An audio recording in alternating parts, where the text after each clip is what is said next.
feel that this platform has its ups and its downs, and 90% of its downs are made up by the people that use it. Bro, genuinely, from the bottom of my heart, I don't hate anyone, but I really, really hate you, bro. All clout-chasing, jealous, hypocritical losers. I will do anything to get to the top. I'll do anything for a viral moment.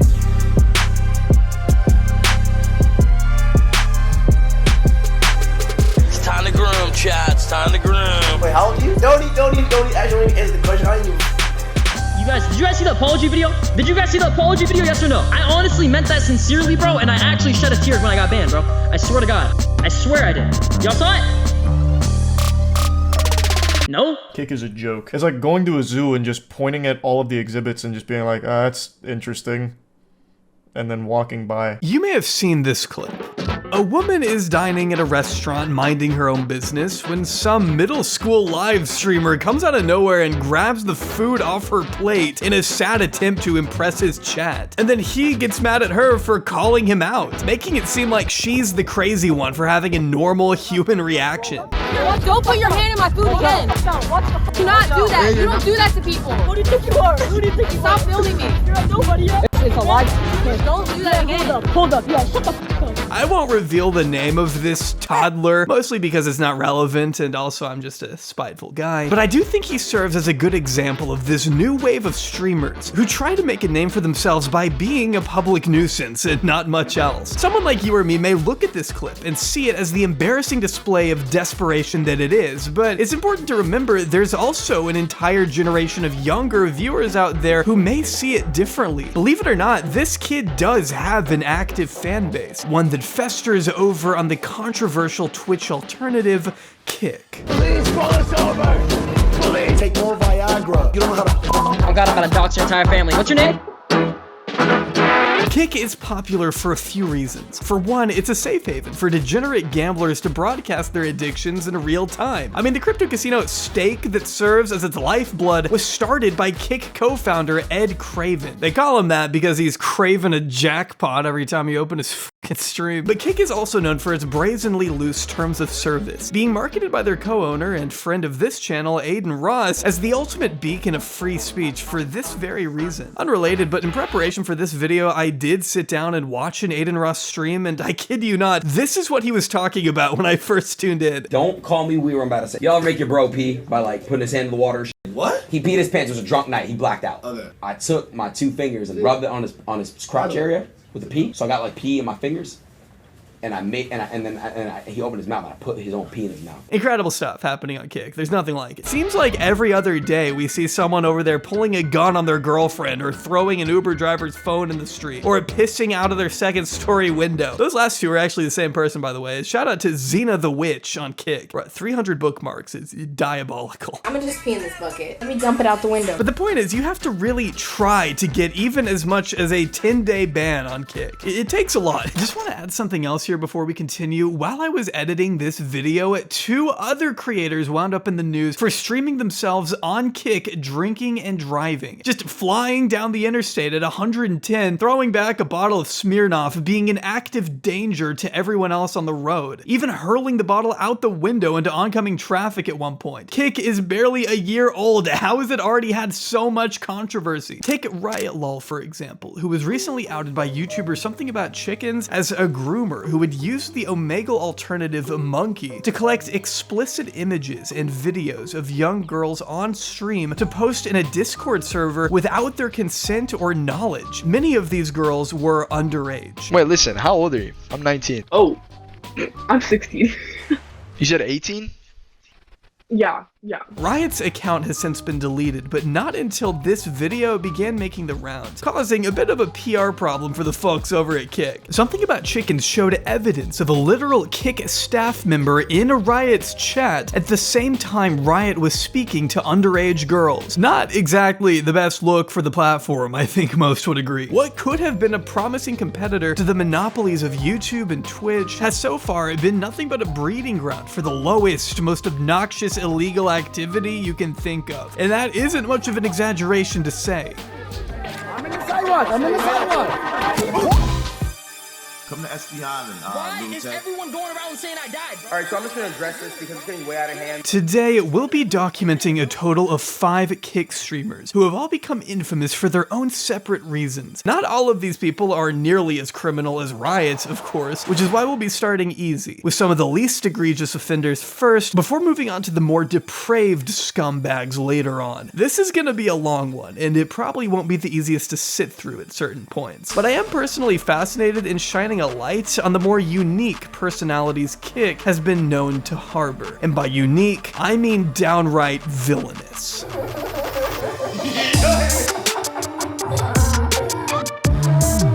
The good thing is that we get real names. Like, you know what I mean? Like, that's the thing. I get real names of individuals. Like, their actual names and shit, where they live, their family photos. It hits differently on a different platform. But we obviously have a lot to cover today, so before we get too deep here, I want to go ahead and thank today's sponsor, Delete Me. If you're at least a little bit scared of data brokers, you should be. For all we know, they're scouring the internet right now in search of your publicly available information to sell against your will, opening the door for all kinds of stalking, cyber attacks, and even identity theft, all of which I'm not a fan of, which is why Delete Me works to keep your information nice and private. I'd recommend Delete Me just for how fast they managed to identify where exactly my data had been posted and how seamlessly they were able to remove it. Just submit the information you want to be removed from search engines and receive a detailed Delete Me report in as little as 7 days, showing how much data was found, where it was found, and how it was removed. Another thing I appreciate is that as the data broker industry expands, so does the list of sites Delete Me scans for, making them as effective in removing as much PII as possible, or personally identifiable information if you're stupid like me. PII can be easily found through public government records, self-reported information, and social media, just to give you an idea of how pervasive this stuff is. Trust me, it's something you don't want to mess around with. So don't wait. Visit joindeleteme.com/Jobry right now and get 20% off your US consumer plan when you use promo code Jobry at checkout. Again, that's joindeleteme.com/Jobry, promo code Jobry when you check out. Huge thanks again to the wonderful people over at Delete Me for sponsoring this behemoth of a video. I swear to God, bro. Hey, listen, whatever the fuck your name is, listen, bro, you wanna fight? Let me know, bro. I can't think of anyone who captures the aura of Kick.com better than Neon. Neon has garnered a reputation as this kind of sniveling hypebeast dork who's constantly staring at his phone for validation from his chat. And I mean constantly. He's never not looking at what other people are saying about him. Alright, what? But then he'll also just let other big streamers bully him to his face. Can I give him a wedgie after asking manager? No. Why would you say? Why? No, don't do that, my asshole. I said, why do that? Why? Name 5 DDG songs right now. I don't know any. Don't do it harder. Apologize to DDG, Dub, Woo-Wop. Wedgie, I'm doing it. I'm sorry, Woo-Wop, I didn't mean it, bro. Say I'm gonna buy your album tomorrow. I'm definitely not doing that. I'm buying his album. I guess in order to be famous, Neon had to give up any semblance of a spine he may have had. The kid has negative self-respect at this point. Watch any clip to see what I mean. Can I have one? You can have one. 100? And if you bark and little doggy, come on, fetch the hug. He also gets jumped a lot. That's sort of his thing too. This is a public announcement. Anyone who sees me IRL, I will give you $1,000 if you beat my bro. No one's touching me. I'm untouchable, bitch. I'm untouchable. Look whose shoes we got.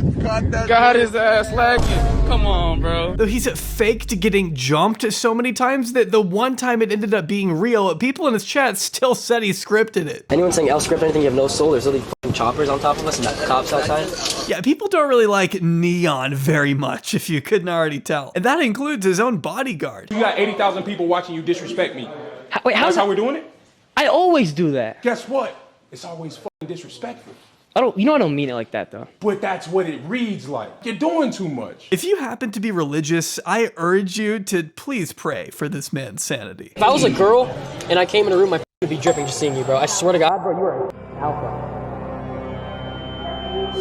But before leveling up to the sneako wannabe he is today... Brake. Stop driving my car. Stick my finger up your ass.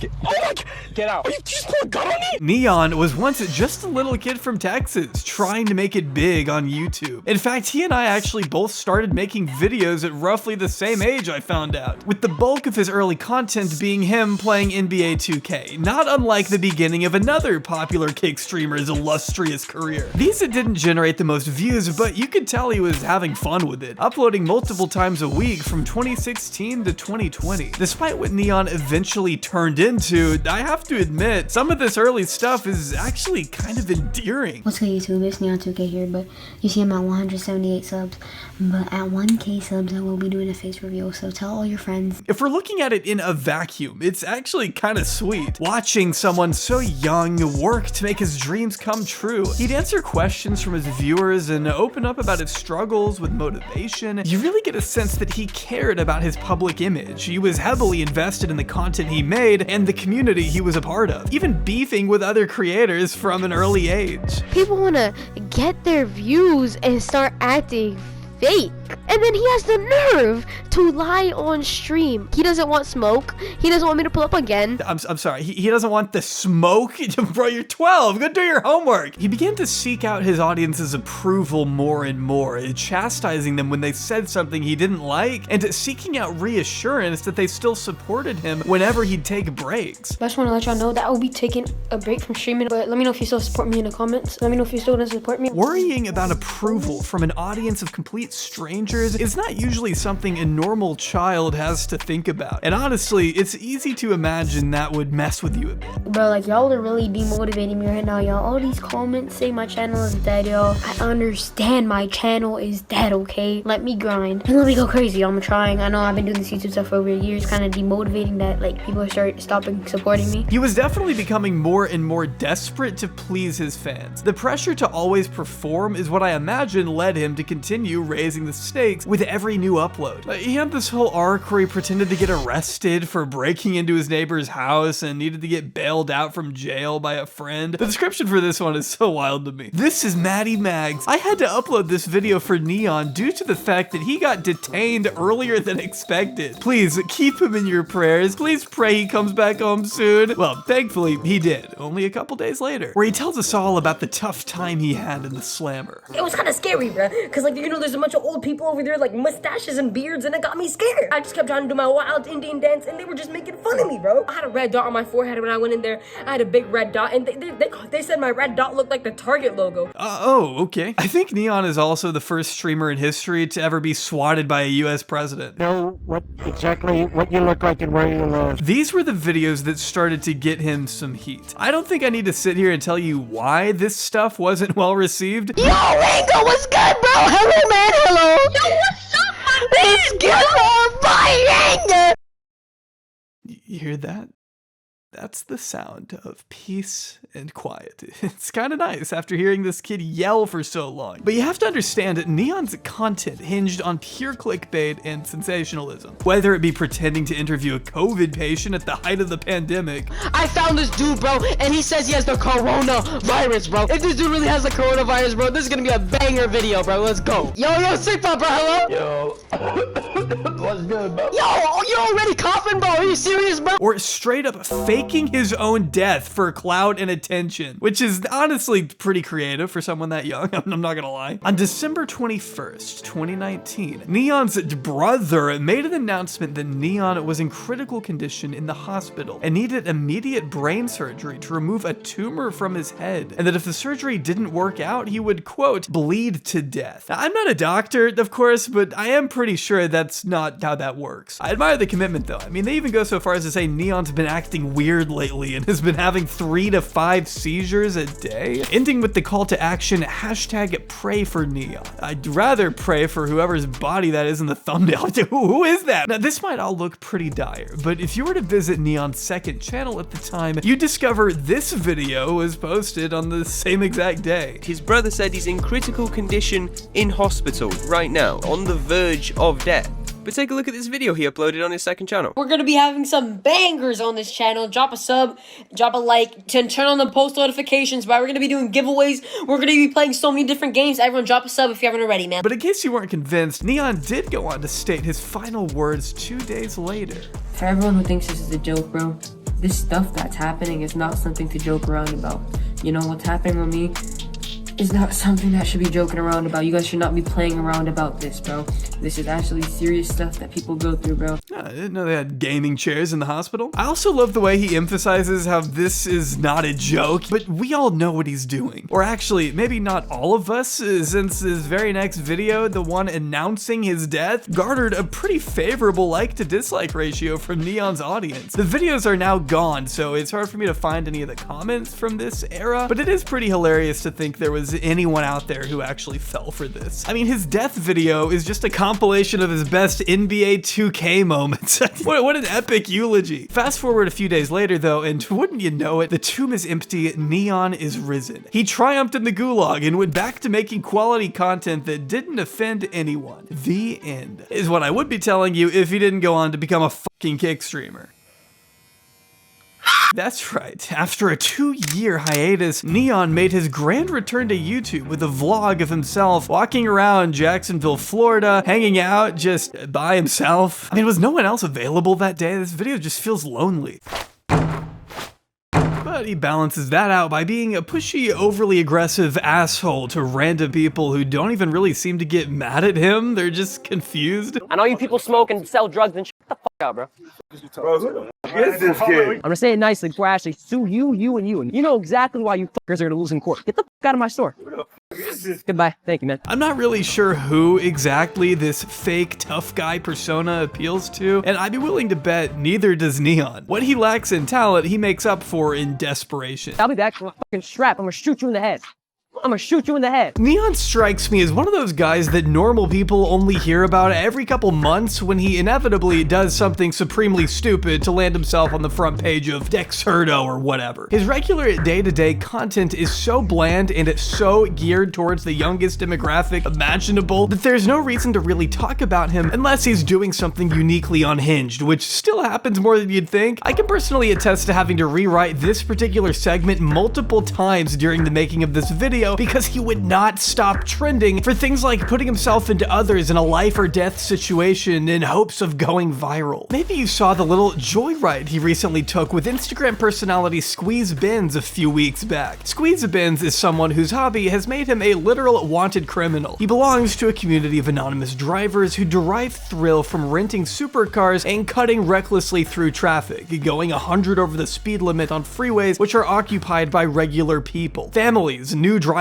people who didn't sign up to be around someone like Squeeze. But there's also other people at risk when you do that. Innocent civilians. So what do you think about the element of danger for that? I've been doing this since like real shit since I was 9. I feel like I did have some professional at it, like, you know. I'll admit, I don't really understand the appeal of putting the lives of so many innocent civilians at risk for what is essentially just a dumb gimmick at the end of the day. It doesn't matter how skilled of a driver you think you are. All it takes is one person to accidentally change lanes when you don't expect it for multiple people to wind up dead in an instant. But try telling that to Squeeze and his 670,000 followers. There is a market for this kind of negligence, and Neon figured that by doing a collab with Squeeze, he would successfully create some epic viral moments, which he absolutely did, just maybe not for the reasons he had hoped. And I get really scared and I can't afford to die. You have my word, you will only go at 7 above the speed limit. Or 10 above, what's illegal? Let's say 20 above the speed limit. No, 10. Squeeze's crew, I'm sure, can read the anxiety in Neon's voice, and instead of being straight up with him, they continuously reassure Neon that this is gonna be an easy drive. You know, we're not gonna do anything crazy. If you feel uncomfortable, I will grab this kid and I will tell him to stop the car. And this is a 2023 Lambo, bro. This shit is safe as f.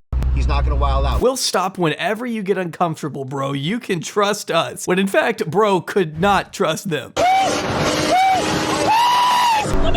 I'm also not sure what it being a 2023 Lambo would have anything to do with the safety here. You're going 120, man. You really think an airbag is gonna bail you out of this one? The conversation goes on for a few minutes until finally Neon is psyched up and ready for what he probably knows deep down is going to be a pretty dangerous situation. These guys may be lying scumbags, but Neon is also an adult capable of making his own decisions. He's aware of who Squeeze is and has presumably seen enough of his content to know what this little cruise might very well entail. Not to mention his entire demeanor shifts once he realizes how much his chat is loving this. Bro, the chat's going crazy for you, Squeeze. W Squeeze in the chat, bro.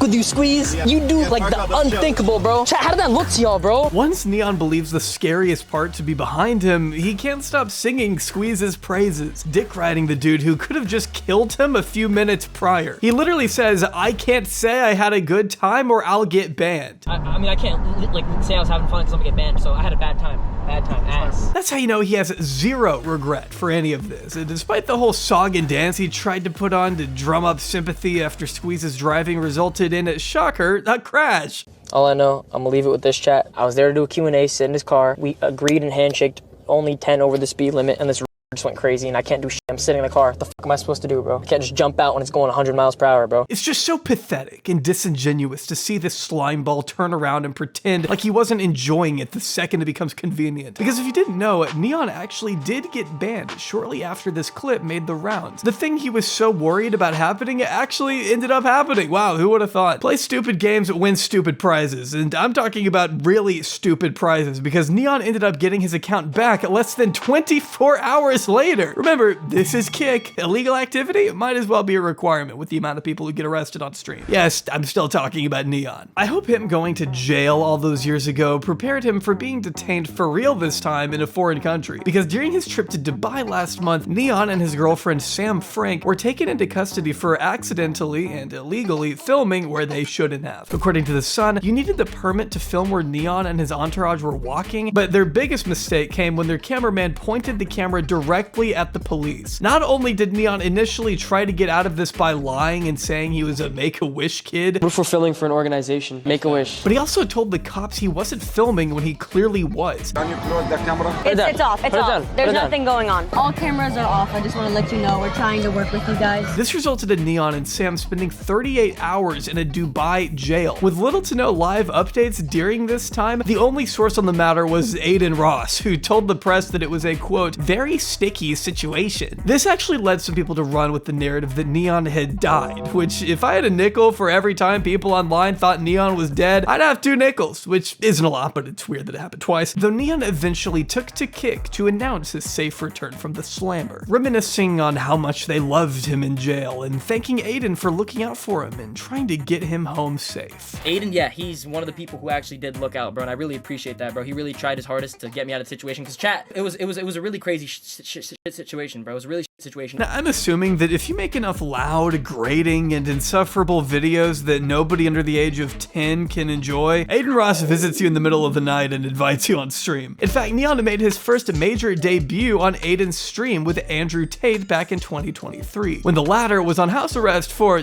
well, I don't think I need to say. Only he had no idea what he was doing, and the entire stream came off pretty awkward, largely because of Neon. No wonder Aiden's chat wanted him gone only 15 minutes in. My whole chat is spamming to kick you. Nerds are boring. I'm gonna work. Well, this guy's on a period. Is he a bro? He's on his fucking period. I mean, don't these jokes get old at a certain point? It's just the same thing over and over. And Neon is trying way too hard to impress his idols and prove to the world that, hey, he can be edgy too. You're gonna burn in fucking hell, you Jewish. You! Like, we get it, man. You can stop being so predictable for once in your life. Neon is so provocative for the sake of being provocative that there really is no thought process beyond, what's the most annoying thing I can say to make people mad right now? I'm not surprised the only people entertained by it are riding in the back of their mom's cars to school. What did you say? F the woman! F the woman! What? No, wait. We love women. We love women. We love women. What? Not like transgenders. No. All gays. But by getting so much exposure from Aiden, Neon quickly grew a sizable following on Kick. As a dude who cares about nothing and will say anything to anyone if he thinks it'll get a reaction. I mean, him laughing at a random kid's dad working at Walmart really exposes him as the out-of-touch asshole he is. What did your dad do for work? Oh, he works at a Walmart warehouse.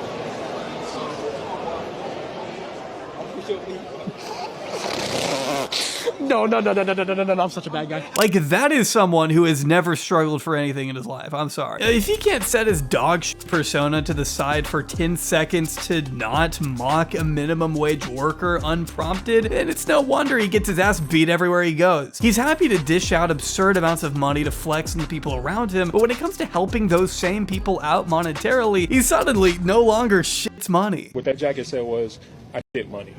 That's it. That's vibe. That's the vibe I want to. Yeah, that's the vibe you want to put out there, right? I shit money. Okay, so shit on me. Give me some money. I don't shit money. Oh, for that same 3,500, you can outfit everybody you know with Letterman jackets.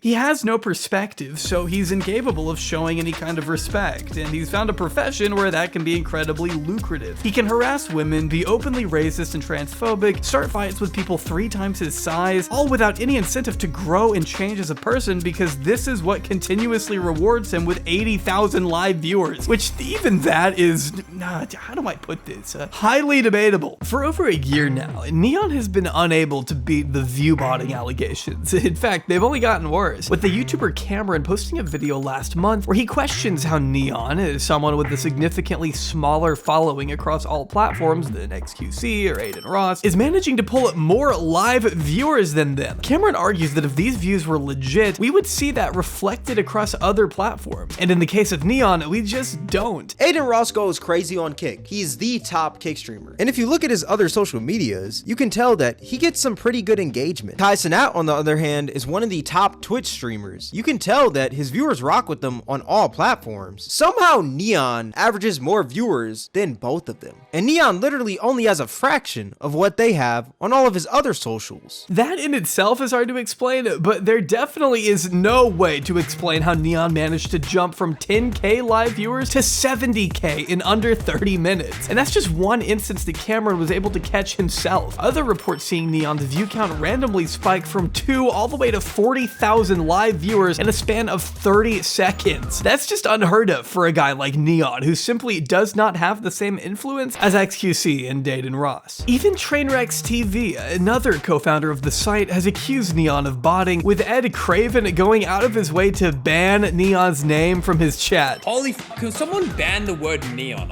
We don't give a f*** about Neon right now. Listen, big shout out to all people who give, talk or, do streaming on Kick, but, come on. So it's really no exaggeration to say that whenever Neon finds himself in some shit, his genuine supporters are few and far between. Neon caught his first ban in March 2024, and without even double checking, I can confidently tell you this was his first ban because Kick hardly bans anyone. I mean, Kick is the place where you can own equity in the company and still stream the Super Bowl and porn to hundreds of thousands of children and face zero consequence. So if you're getting even temporarily banned from Kick, you fucked up bad. But what could Neon have done that was so bad? The platform that doesn't usually care about anything had to step in? Neon has now been banned for, and I gotta read this on the screen just to actually process that it's real. He threatened to dox and sexually assault a young fan. Oh, okay, yeah, that's pretty bad, I guess. I haven't the slightest idea why Neon was in a Zoom with what looks to be a kindergartner in the first place, but when this kid started talking shit,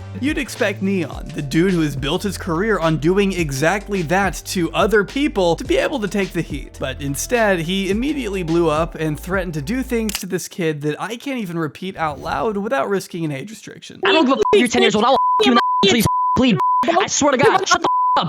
I just realized that's the kid from earlier. Wow, I love recurring characters. The puzzling abyss that is Neon's terminally contaminated mind is something that should probably be studied by Harvard. I mean, how do you even begin to make sense of a dude like this? It didn't take long for news of Neon's, quote, sudden ban to get picked up by all of the usual suspects, and before long, the clip had been seen by millions upon millions of people who were quick to weigh in on the discourse. Yes, Neon did threaten to dox and rape a 12-year-old on stream. But did he know he was 12? If so, there's a line you don't cross when trash talking. Apparently he was 14. Oh, well, that changes everything. It doesn't really matter to me that Neon was trash talking. You're still an insane person for saying this to anyone for any reason, much less a minor. I mean, does that even need clarifying? I feel like I'm just stating the obvious here. I think it's safe to say he still doesn't understand the gravity of his little outburst, though, judging by the 2 piss-poor apologies he released next. And I wanted to say this was an eye-opener for me in my eyes, and I'm not gonna make anything bad like that happen ever again. So there are a lot of issues with this video, but the standout moment to me is when Neon hilariously says this. That was not something that comes out of a person like me's mouth ever. I'm not that type of guy. I'm not that type of person. I'm sorry, but for anyone not aware, I'll just come out and say Neon is not a good person. This isn't controversial to say. I don't think even his fans who like him would consider Neon a good and decent person. I'm sorry, man. You are famous because people hate you. You can play a terrible person online if you own it. You're fine with that. But the moral posturing when it becomes convenient for your career is the definition of disingenuous. People see right through it. If you actually want others to think of you as a good person, maybe let your actions speak for themselves and don't do stuff like this. Otherwise, you're just gonna get written off and end up having to apologize again, which is exactly what happened. Let me clear that up too, bro. Let me clear that up. I want to start off by saying I do not. Why am I smiling? I want to start off by saying, yo, we got hella people in here. God damn, man. I don't fuck with that shit. The fact that someone let me get to such a bad point in my what the hell? The fact that someone let me get to such a bad point in my you know, words and shit for.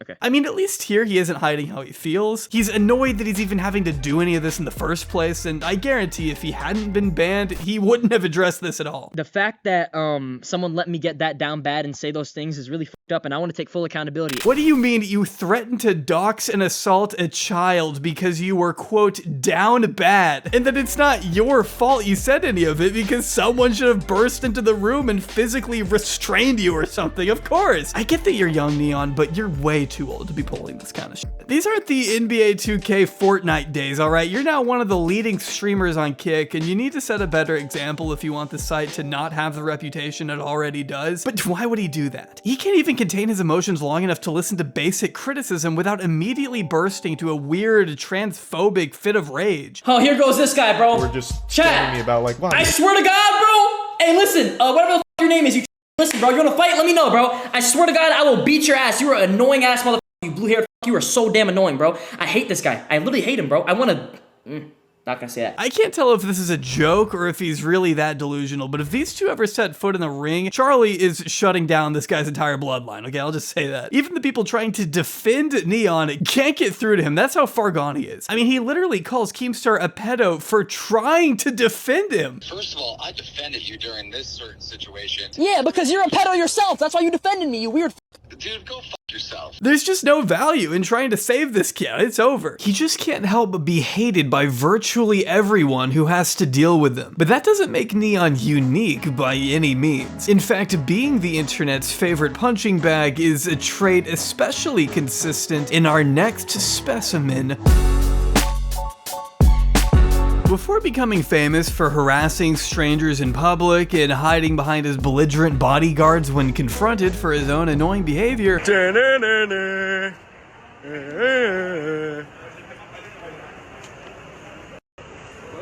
What? Well, bro, what you gonna do? What you gonna do? Yeah. Jack Doherty was too. A young kid flipping markers at school and unboxing Call of Duty bundles in his living room floor, trying to build a legacy. While their career paths may have been similar, I have to say Jack Doherty has always been a little more trend savvy than Neon. 7 years and 14 million subscribers ago, Jack was already learning how to clickbait like his idols, the Pauls, trying his hand at innocent prank calls and hopping on the epic Killer Clown bandwagon of 2016. Remember my Killer Clown? Yeah, he's back. He just texted me something like really creepy, and here it is. Oh, he's doing it again. He's doing it again. Look, guys, he said, "I'm back," and then he put a knife. A knife. Look at that. A simpler time. I guess Jack never got the memo, though, that in order to be a functional member of society, at some point, you kinda have to grow up. It's one thing to get kicked out of Walmart as an immature 13-year-old, it's another to do it as a millionaire adult. All right, guys, so we're in Walmart. We're gonna see how long it takes to get kicked out of the back. Get out of my back room now. My back room. My daddy owns this back room. You're assaulting the camera. Daddy, chill. Wait, it's not that deep. Dude, you set out to make her mad. Now you're gonna pretend like it wasn't that deep when she gives you the reaction you were looking for all along? But I guess that wasn't enough for a whole video, so he moved on to harassing and lying to another worker instead. Excuse me, sir, would you be interested in a rim job? Please don't record me. You look like you could use a rim job. I'm asking you politely, please not to record me. It's not recording. You really shouldn't feel so comfortable hassling someone who's just trying to do their job in peace, man. That's not normal. If you see someone working hard to get through the day and your first thought is, I should film this person and humiliate them online for clout, you need therapy. But I'm getting ahead of myself. I think we can actually learn a thing or two about modern day Jack by looking back at his early work. If you're wondering how he ended up doing stuff like this for clout and attention, it might possibly have something to do with him never being disciplined as a kid, and in fact, having his behavior enabled by his parents from a young age. Take this 7-year-old video, for example, where his mother willingly drives him to the actual FaZe house on the off chance he gets to meet his favorite YouTubers in the flesh, filming their home and neighborhood without permission. I mean, talk about a breach of privacy. This is about as parasocial as it gets. We're at the FaZe house right now. Holy crap, guys, we're going in. We're going in. And it wouldn't have happened if his mom hadn't allowed it. It really gives you a sense of who calls the shots in the Doherty family, huh? Thank you, Mommy. You're the best. If my kid ever asks me to drive them to a YouTuber's house, he's getting disowned. That's a joke. I don't have a kid. Obviously, if I did, I'd be exploiting him in vlogs by now. Jack stands there a while, knocking repeatedly on the door, hoping, praying that he can maybe catch a single glimpse of one of the elusive FaZe members. But it's taking a while, and even his mother is getting impatient. Mom, wait one more minute.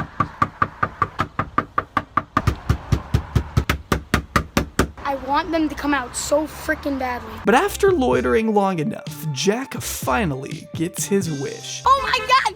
FaZe rain! FaZe rain! Guys, it's freaking FaZe rain! Oh my god! The Audi R8. Holy crap! No, FaZe rain, you're leaving us. And then it's over. Well, that was worth it, huh? Shocked FaZe Rain would feel uncomfortable coming home to a random child filming him on his front porch. It's a real mystery why he sped away so fast. Guys, so we're leaving the FaZe house. They didn't open the door. We saw his car and everything, but he didn't come out. Why? Which goes back to the original point that if Jack had someone in his life to tell him that this was wrong and inappropriate and invasive, he may not have continued on down this path. And although it may sound cliche to say at this point, it seems Jack was never really taught that actions come with consequences. He reminds us of his entitlement all the time. I can hear you. If he keeps recording, I'm gonna break the camera. I don't care. Then you're gonna get kicked out of your school and you're gonna have to watch your parents. One thing I've noticed about Jack is that he is a serial vibe killer. What is he doing, bro? Now we all get in! For example, here he is at a beach party with a bunch of college kids he doesn't go to school with, or as he calls them, NPCs. That's why she doesn't belong in college with all these NPCs. He is very obviously the outcast in this situation, yet somehow he still sees himself as above all these other students. Investing in your future by getting an education? Not cool, according to Jack. You're not cool. You guys are in school. School is not cool.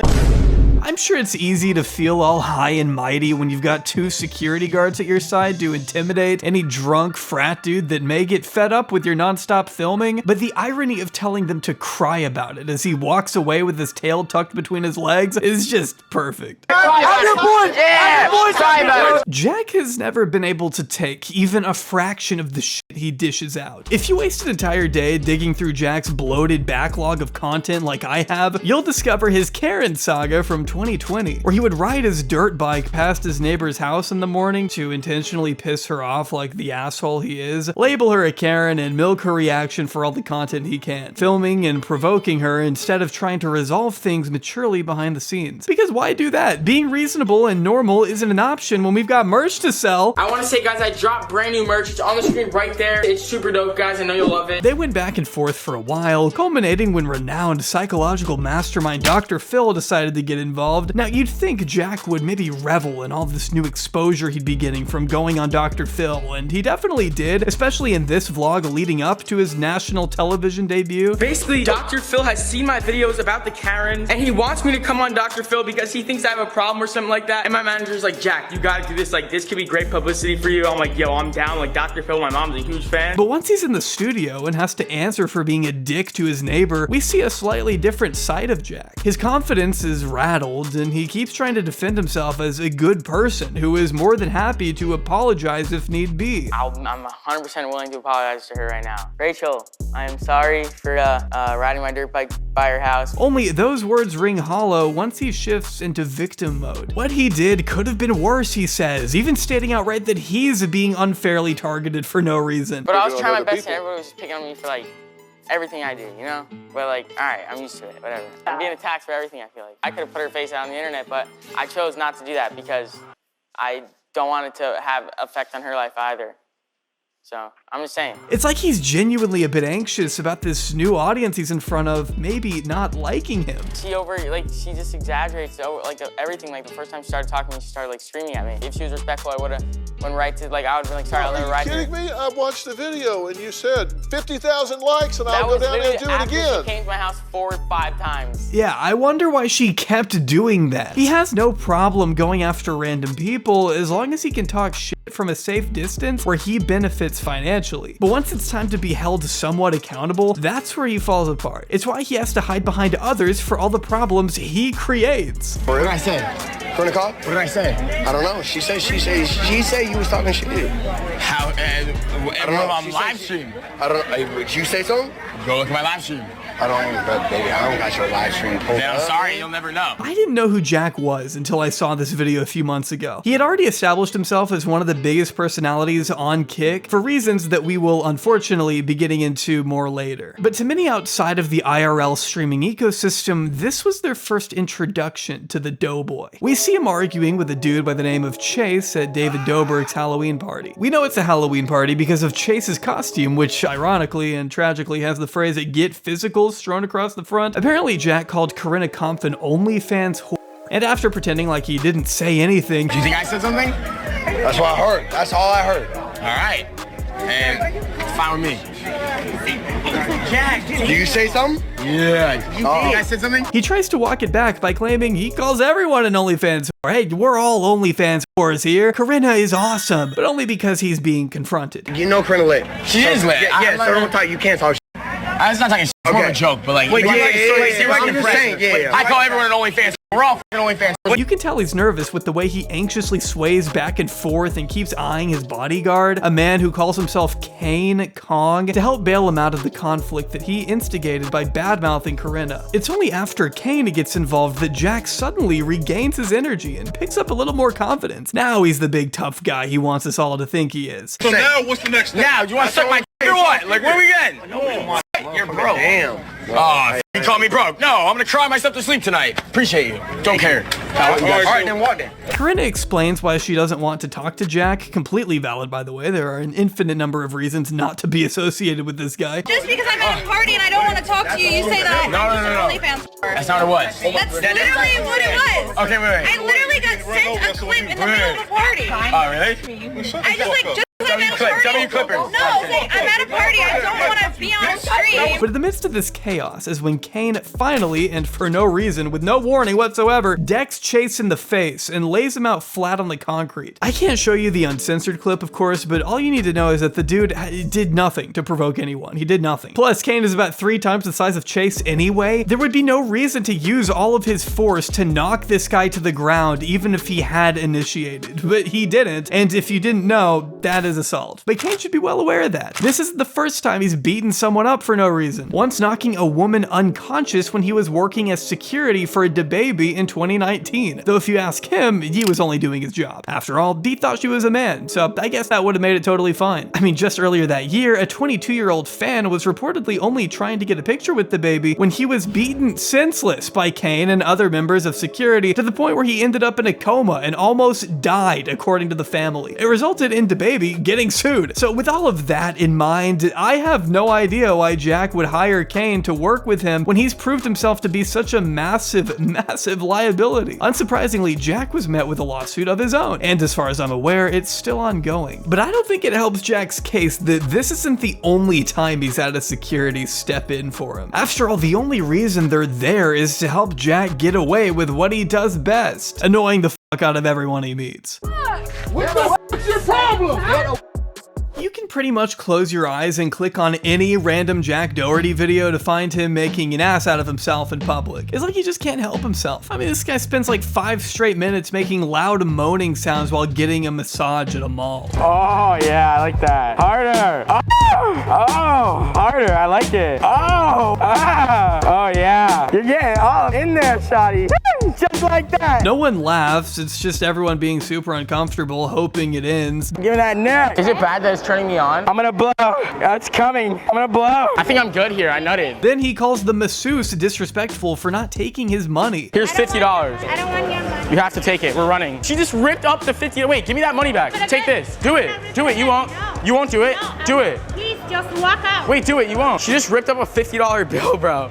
The disrespect. He makes a big deal out of it, then starts handing out bits of the $50 bill to random people who don't even know what the hell is going on. And of course, he has to remind us he isn't a mean person. He's not a bad guy. He just wants to put the masseuse's face on a shirt. Not to mess with her at all, of course. I mean, he's not doing anything wrong, remember? It's like, I'm not being like mean or anything. I'm literally putting on a shirt. It's not that deep. It's funny. By the time it's printed though, the lady, lucky for her, has already clocked out for the day. Still, that doesn't stop him from messing with any of the other workers. Does he need help? Hello. Whoa. 1 second. Don't worry, I'm a professional. It's as if he's on a mission to make everyone else's day so much worse. There is negative value in provoking a random teacher only to turn around and pretend like it was him in the wrong the entire time. Why are you acting so stupid? Huh? Why are you acting stupid? Dude, you shouldn't chew with your... Why are you acting stupid? You shouldn't talk with your mouth open. What's especially weird is that he at one point tells this guy he's 16, which is just straight up not true. He was 18 by the time he made this. Get out of here. I'm 16. Get out of here. Dude, chill. I'm 16. Don't be a f***ing idiot. Bro, chill. Just sit down and eat your food. Just sit down and eat your food. But then again, he probably does see himself in a perpetual state of adolescence anyway. Why bother growing up when this is the behavior that's gotten him his dream house at 20 years old? I feel complete, you know, and I'm only 20 years old, but this is a direct result of hard work, guys. Obviously, I wouldn't have anything I have if I don't work all day, every day. A lot of people hate on me because I have money, and I show that I have money. Yeah, man, that's why people hate you, because you have money. It's totally not the other stuff. It's because you're too successful. One thing people don't understand is I'm not just gonna buy 2 Lambos and a McLaren and not show them online. I'm not flexing. I'm just getting my money's worth. I hate to say this, Jack, but that is literally the definition of flexing, which is fine, and you just own it. Enough of the bullshit grandstanding. We're not all idiots. A lot of people like to use my wealth against me and say I'm a brat, blah, blah, blah. If you talk to anyone around me, if you really got to know me, you would know I'm not like that. I wouldn't have what I have in life if that's how I treat the people around me. Actually, Jack, it seems like the people around you want to beat you up. I don't know if you've noticed that. Would love to know who out there doesn't consider Jack Doherty an entitled, spoiled brat. This is why I like Jack. I know you work hard, Jack. Well said. You're a G. On God, bro. Respect. Bro, I don't get why people hate him. He works so hard to get everything he has. Yeah, working hard for Jack Doherty means trying to get kicked out of places, being involved in physical altercations, and flipping a golf cart over on his girlfriend just to go viral. A lot of hard work. I don't know how he does it. Jack's fans will commend him for grinding for his success and applaud how hard he must have worked to reach such a status, while meanwhile, the hard work in question is just getting in the way of a college tour. It's not too late to turn around, guys. This guy is a capper, and UCLA pays him to lie. Thank you so much for joining us. It's not worth $60,000 a year. It's 2021. Do we really need college anymore, though? I might have to join you, though, on the tour. Is it cool if I join you? Like I said, we cannot allow any extra guests on our tour. I need to continue. Okay, I'm just gonna keep walking. Like. All right. So as I was saying about study abroad, there are a couple of different ways. Speaking of broads, the broads here are busty as fudge. There's nothing hard about what he does. It takes no skill to be Jack. It takes a flagrant disregard for the people around you, but that's not exactly something to commend now, is it? In fact, it's honestly a little terrifying what all Jack is willing to do for the dopamine. Like I mentioned earlier, I do unfortunately subject myself to these people's streams every now and then, and I just so happened to catch Jack Doherty at a time when he was lounged out in his Sprinter, bored out of his mind, trying to think of some way to occupy his time for the rest of the evening. The stream had already been going on 8 hours and was kind of hitting a lull. He needed something to get the chat raving again. I walked away from my computer for about 15 minutes and came back to Jack speeding down a residential neighborhood in a $50,000 Can-Am ATV that he's already crashed once, by the way, swerving on and off the road, veering dangerously close to all sorts of nearby trees, lampposts, fire hydrants, and power lines, with like 3 other people with him. To make it worse, I actually went back in the VOD and found him doing the exact same thing earlier in the day where there were more cars on the road. You think,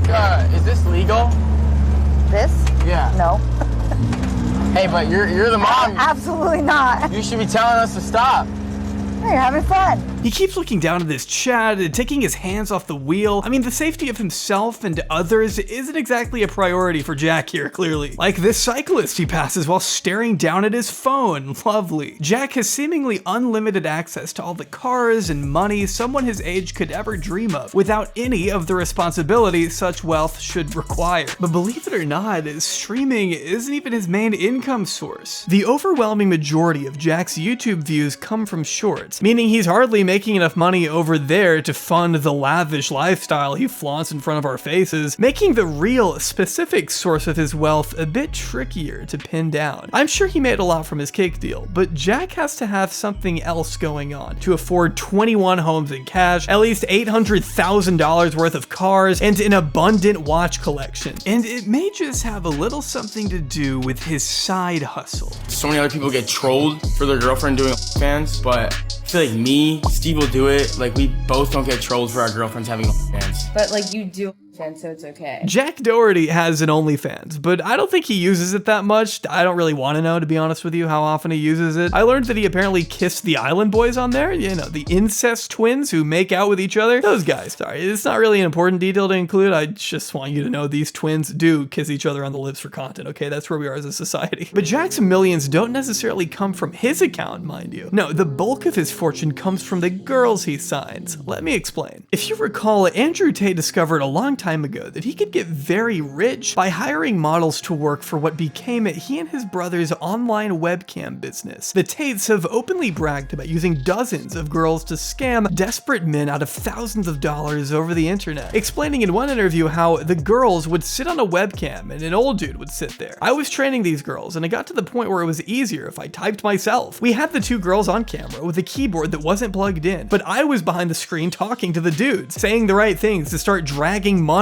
out of the internet, with Tristan even admitting it was all a massive scam. Yet at the height of it, the Tates were raking in about $600,000 a month, all thanks to the likeness of these models. And it seems Jack may have taken a similar route. Is OnlyFans probably your biggest source of income? Is that split up between like your own page and like helping other people with their pages? Yeah, basically. But yeah, that's like my main source, I'd say. By recruiting OnlyFans girls to his network, Jack is able to take an unknown cut of their earnings, and in return, the girls get promoted on Jack's social medias, get to live in a big mansion with him, and risk their lives riding around in his awesome go-karts. It's actually a very carefully crafted business model. Whenever he features these girls in his often sexual TikToks and YouTube shorts, I had to get an OF girl that was really good at blowing to blow it all the way up to 100. She got so tired that I had to swap OF girls and she took it all the way up to 200 blows. It's so hard now. he always makes sure to leave a pinned comment directing his exceedingly young fan base to the girl's OnlyFans profile. And these are some of the most watched shorts on his entire channel, so it's not hard to see why he's been criticized for it. Not only is he directly promoting porn to what he knows is a child audience, even the OF deals themselves have come under scrutiny.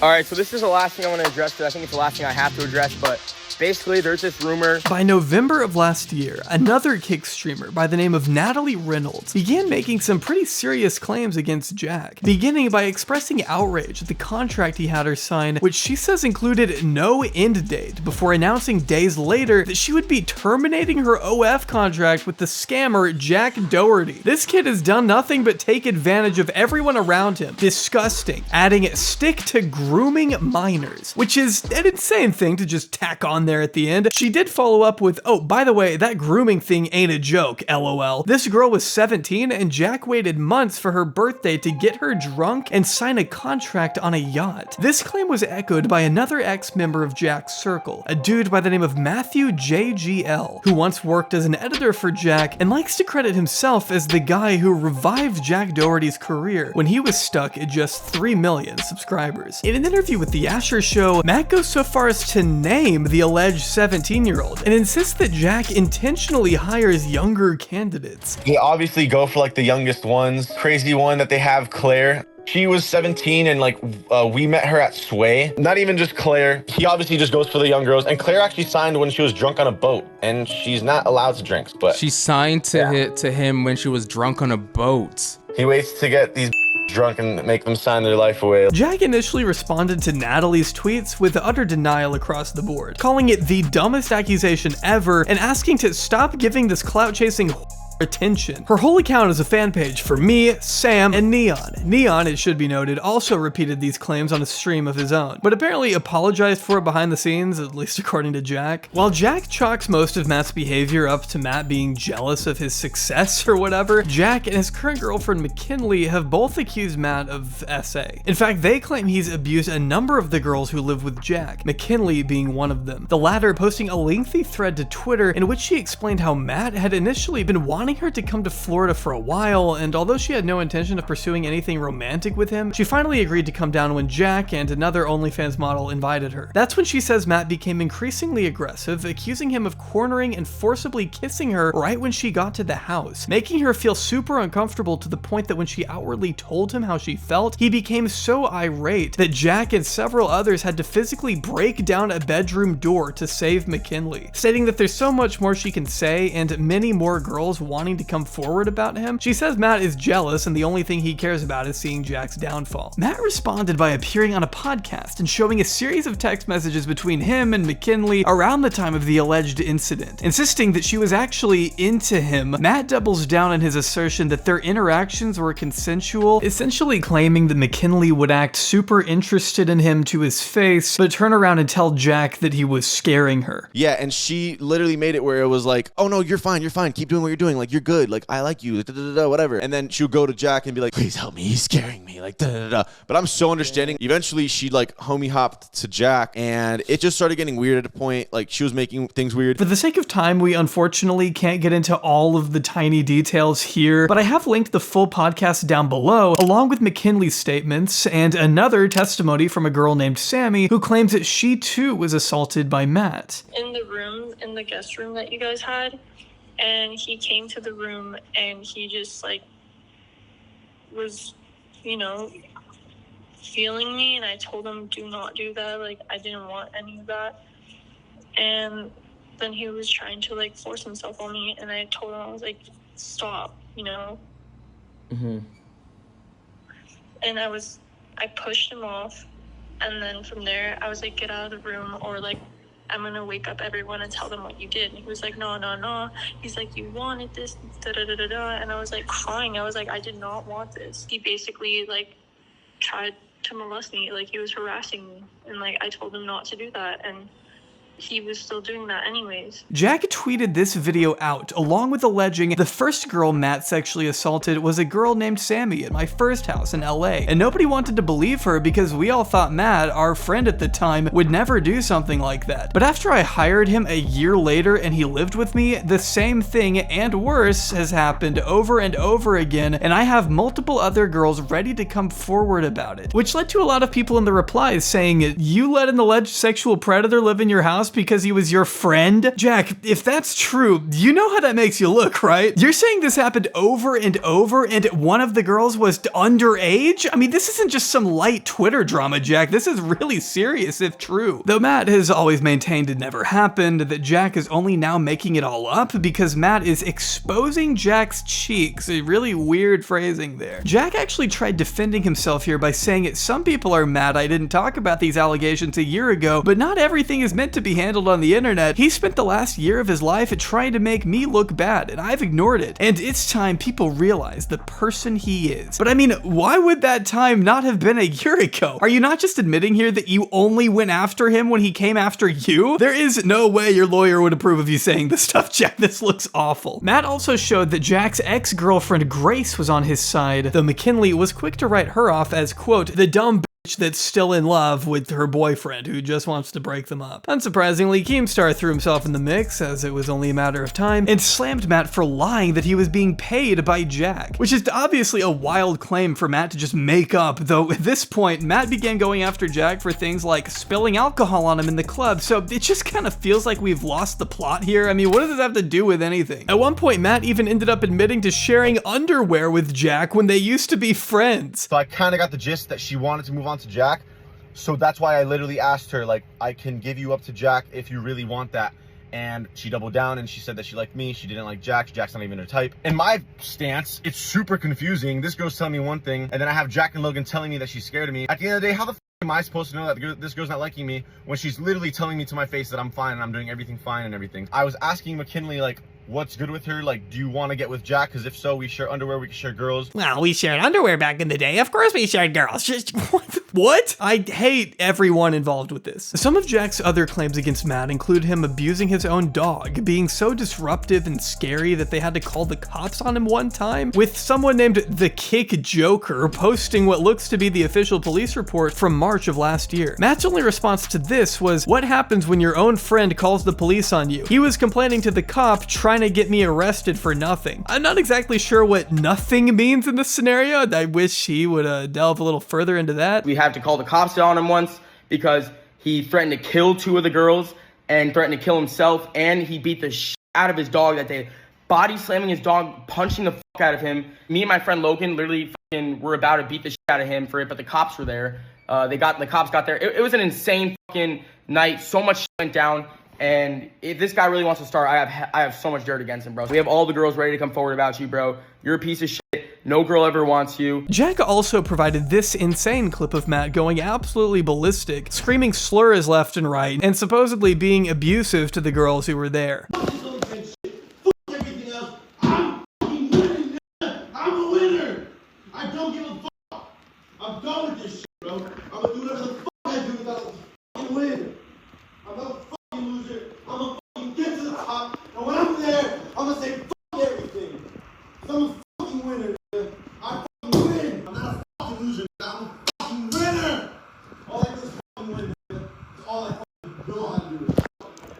With $500 in his bank account. We're all that niggas. We all those fucking. So we just stop fucking around and do things. Fuck this place. Fuck this fans lost bullshit. Fuck fucking bitches. Fuck that shit. But Matt has only doubled down on this clip, stating there were no girls being abused or threatened, and that he was only venting about someone asking him to do OF, which doesn't align with his Christian values. But I guess screaming the N-word over and over does? So I'm here to explain the video of the black screen. It was recorded by this girl that was in the other room, and I just got off a call with someone that was trying to get me to do like OF stuff and whatnot, and like they were like telling me stuff about my morals, and I just feel like the OF stuff's wrong and it's not something that God would want. Listen to it again, listen to that video again, and really listen to my words. I only win, so understand it, listen to it however many times you need to, and just understand that I always win. So, yeah. It's also worth noting that Claire, the girl who Matt says was drunk when she signed with Jack, liked McKinley's original thread and has gone back and forth with Matt herself, claiming he forcibly kissed her as well, though Matt replied by stating this was consensual and that Claire had the timeline wrong, posting additional screenshots that seem to show Claire being friendly with him after the alleged assault would have taken place. Claire's explanation for this is that she was only trying to be nice to Matt in spite of what happened and wanted to give him a second chance.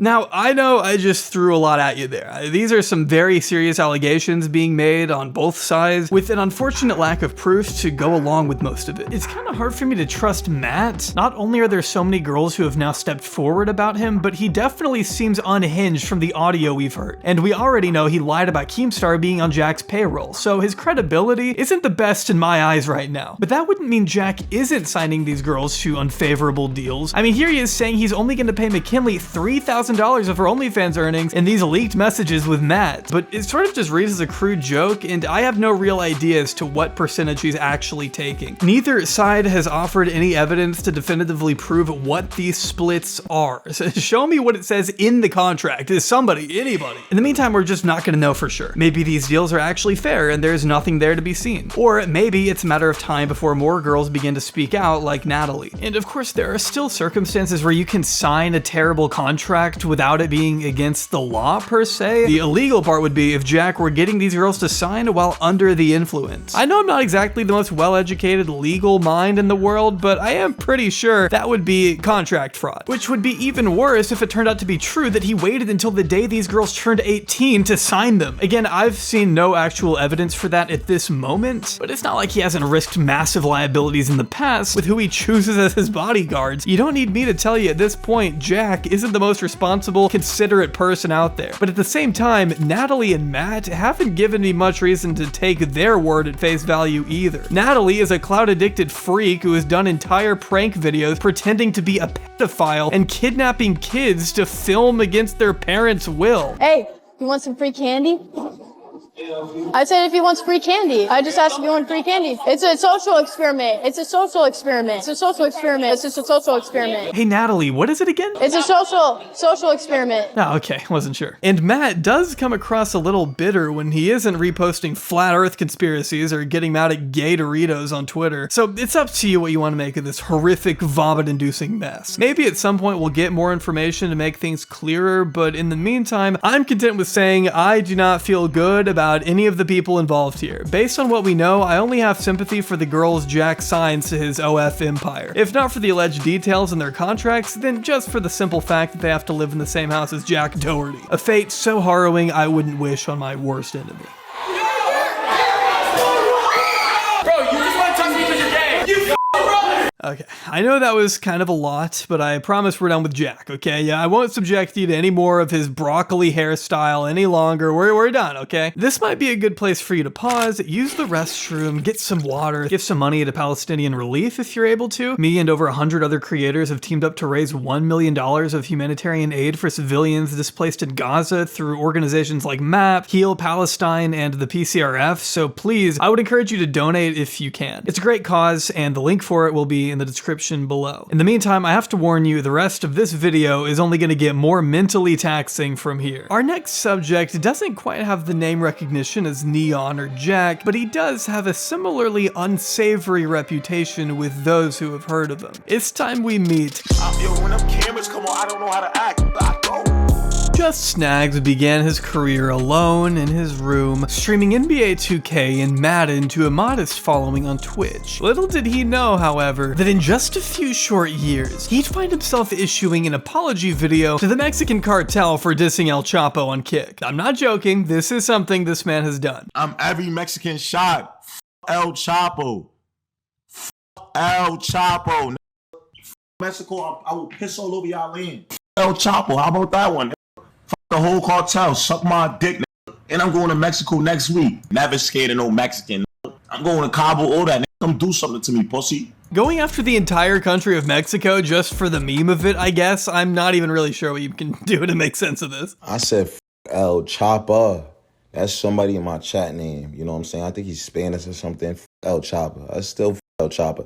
Not El Chapo. You know what I'm saying? You know, I just want to apologize, you know, to all the Mexican people. I love Mexican. I would love to get on the phone with El Chapo and him tell me that me and him is good, you know? El Chapo, I would love to be part of the cartel and work for you, big dog. You know? So how did we get to this point where Snagz is quite literally afraid to walk around in public in fear of the cartel turning him into Tortuga from Breaking Bad? Well, Snagz doesn't call himself Mr. Do Anything to Go Viral, Mr. See Red, and Mr. Promote the Violence for nothing. Snagz is serious when he says he will do anything for the content. And that could be anything from trying to give himself a hemothorax by beating his chest for hours on end until it turns red and purple. I'm not exactly sure why he does this, but it does seem to leave an impression on his fans. I love you, baby. Rippy, Nazi, Nazi, Nazi, J-Red. Those same fans who don't seem to be over the age of 9, but also like to hear him say stuff like this, I guess. I want them to put their boot on my neck like George Floyd, you heard? I want to cop today, you feel me? I want to cop the stand on my neck today. That's my goal, man. I mean, most of his content consists of what I just showed you, along with dissing members of the New York drill scene, something that I don't even think his elementary school viewers could comprehend, but maybe that's beside the point. Daddy, you a ride. Stop riding. I can't wait till I can see that little swag. I swear he's gonna eat you, Snagz is pretty indiscriminate when it comes to choosing his enemies. Those enemies include, but are not limited to, other streamers. Them Yeezys, I'm beating you out them Yeezys and that fake ass clothing. I don't care how many security you got with you. Members of the LGBTQ community. I'm gonna beat the shit out your ass. I'm every shot, okay. Fuck up. Ah, suck your dick. What? Come here. What? Stop. Pussy. And of course, anyone unlucky enough to encounter him in public. As evident by the way he threatens random mall goers and tells his chat he's looking for someone to beat up. I hate that beer. I hate that beer. I'm on that. Let me grab that head. I'm on that. Let me grab that head. What is this laughing at? Get her, bro. This little ass girl. I will punch her sister, bro. Don't care. I will beat both of them up, bro. I want to punch on niggas who got mad time left on this earth, bro. You feel me? But remember guys, God moves him. Just trust in the Lord with all your heart. Before long, you'll be outwardly wishing death on all your acquaintances and being blatantly racist to complete strangers over the internet. Fuck that baby.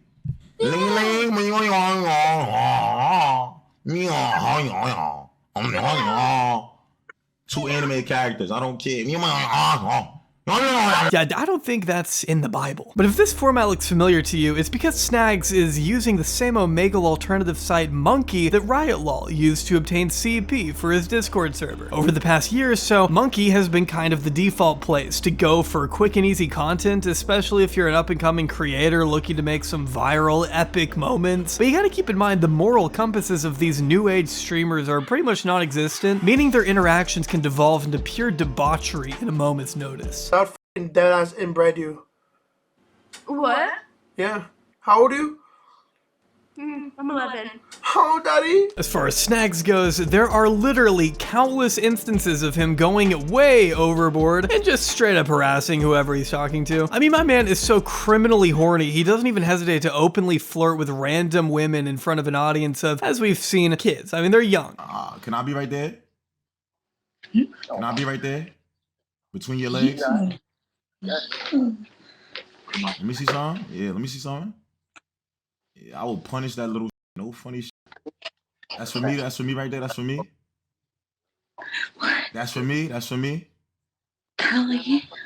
You got an Instagram? But then again, it's not like Snagz has ever stopped himself from including literal children in his quest to go viral, resorting to sexually harassing a 14-year-old girl in this disgusting and infamous clip. Can I play with that little 8th grade pussy?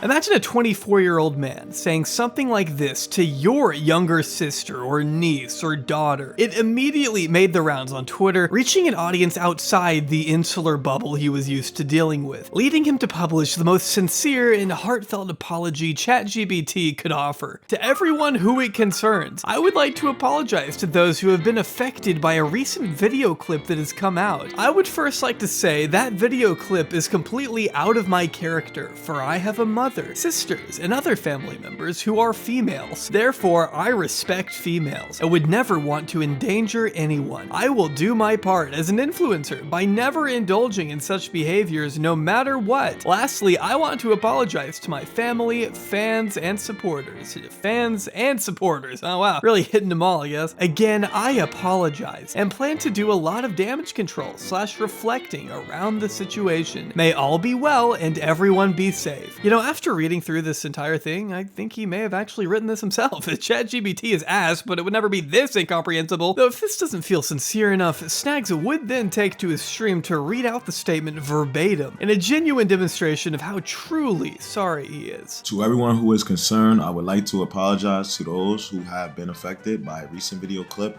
that has came out. Even if he is sorry, it's just impossible to take seriously when it feels like something Roderick Heffley would be forced to say. I'm sorry, women. But then again, I guess the apology didn't matter at all in the end because he later tried to argue the clip was AI. People hating, still watching. That's what I'm saying. Snagz, you're the P word. You said that. Oh my God. Nick, that was an AI clip. Wallahi, I would never do that, bro. Yep, that wasn't him harassing an 8th grade girl. No, that was an elaborate deepfake that someone made of this extremely niche streamer in an attempt to cancel him for doing something completely in line with his character. I mean, are you kidding me? This is what you do, dude. How are people gonna believe this is AI when that's your character? That's your brand. I don't care what his excuse is or how many times he tries to apologize. That kind of comment directed at a child is inexcusable in any context and should result in an immediate ban, no questions asked. But then again, this is Kick, and Snagz wasn't quite done with his reign of terror just yet. He had things to do, events to promote, like boxing. It's MMA, it's grabbing all type of shit. Shockingly enough, Snagz' career didn't change much after this clip. In fact, he found himself able to continue hanging out with the biggest streamer on the site, a man that I'm sorry to keep bringing up is Aiden Ross. Aiden had met Snagz a little while back, they had streamed together a few times in person, and although he was never an official member of SSB, he was certainly adjacent to that community for a while. Just some context here for any normal people out there. SSB refers to Aiden's now defunct streaming group, which included the likes of Cheezer, Convy, Cuff Cuff'em, and a person named Snaggy Hose. Now, I know it may sound like I'm pranking you, but I promise these are all real people. Like, I could probably do an entire video on Cheezer. I don't have the mental capacity for it at the moment, but I will go ahead and let these clips speak for themselves. Is that a naked baby, bro? No, he's not naked. Get him naked. I want to see him naked. GT, I'll suck a baby's. I want a fucking baby right now. Yeah, get out of here before I stick my dick in you. Hurry up. Bro, What? she's 16. How old are y'all? How old are y'all? We're 16. Yeah, as you can tell, he's also a big frequenter of Monkey and has zero restraint when it comes to blurting out the most grotesque sequence of words that pops into his disease-ridden head. Sexualizing real babies and pulling out a dildo to trick girls into thinking he's exposing himself to them. My question is, why do you own that thing in the first place? Doesn't really make a ton of sense for someone so ardently homophobic. Why are you gay? Similar to Neon, Jack, and Snagz, though, Cheezer strangely finds himself unable to take even a crumb of accountability when confronted by the literal co-founder of Kick. Instead, he just resorts to pointing out how that clip of him being a dumbass was actually just AI. Bro, on my life, I did not mean what I said. Half of it was AI, and the other one, they cut out before I could even give my context. Like, I'm sorry for what I said. Bro, how many of these streamers are gonna use this defense? Does anyone actually believe it? Am I not understanding how dumb these fans are? I mean, who are you fooling? But this video isn't about Cheezer. We're still talking about Snagz and his relation to someone with actual equity and Kick. See, Aiden figured Snagz would be the perfect addition to the influencer boxing match he was in the middle of organizing. And suddenly, Snagz found himself right in the middle of a highly publicized event that had the potential to bring his career of harassing strangers and children online to the next level. He fought two people, Big X and Cuff'em, beating both of them in an MMA-style cage match and naturally elevating his status as a member of Aiden's entourage. While a more well-adjusted streamer may have been able to use this time in the spotlight to springboard themselves into more success, Snagz was either too dumb or too unappealing to do that. He never signed an official contract with Kick and essentially went back to doing the literal only thing he knew how to do, making an ass out of himself on video chat. But instead of sexually harassing a teenager, this time Snagz decided he was going to take aim at the deaf community. It's about time someone puts those guys in their place. Stop speaking sign language. All that silent. You deaf? I am actually deaf. No, you're not. No, you do not, bro. Don't be with. Oh. My fault. I'm going to have. Yeah, they going. Of course, some have pointed out that Snagz didn't know this girl was deaf until after he had made his remarks, but that doesn't really make it any better because the rest of the clip is just him relentlessly bashing her appearance for no reason whatsoever. You not bad enough. Your nose, you got the beak on you. You look like you stink. Your hair look mad rough. Like, comb your hair a little bit.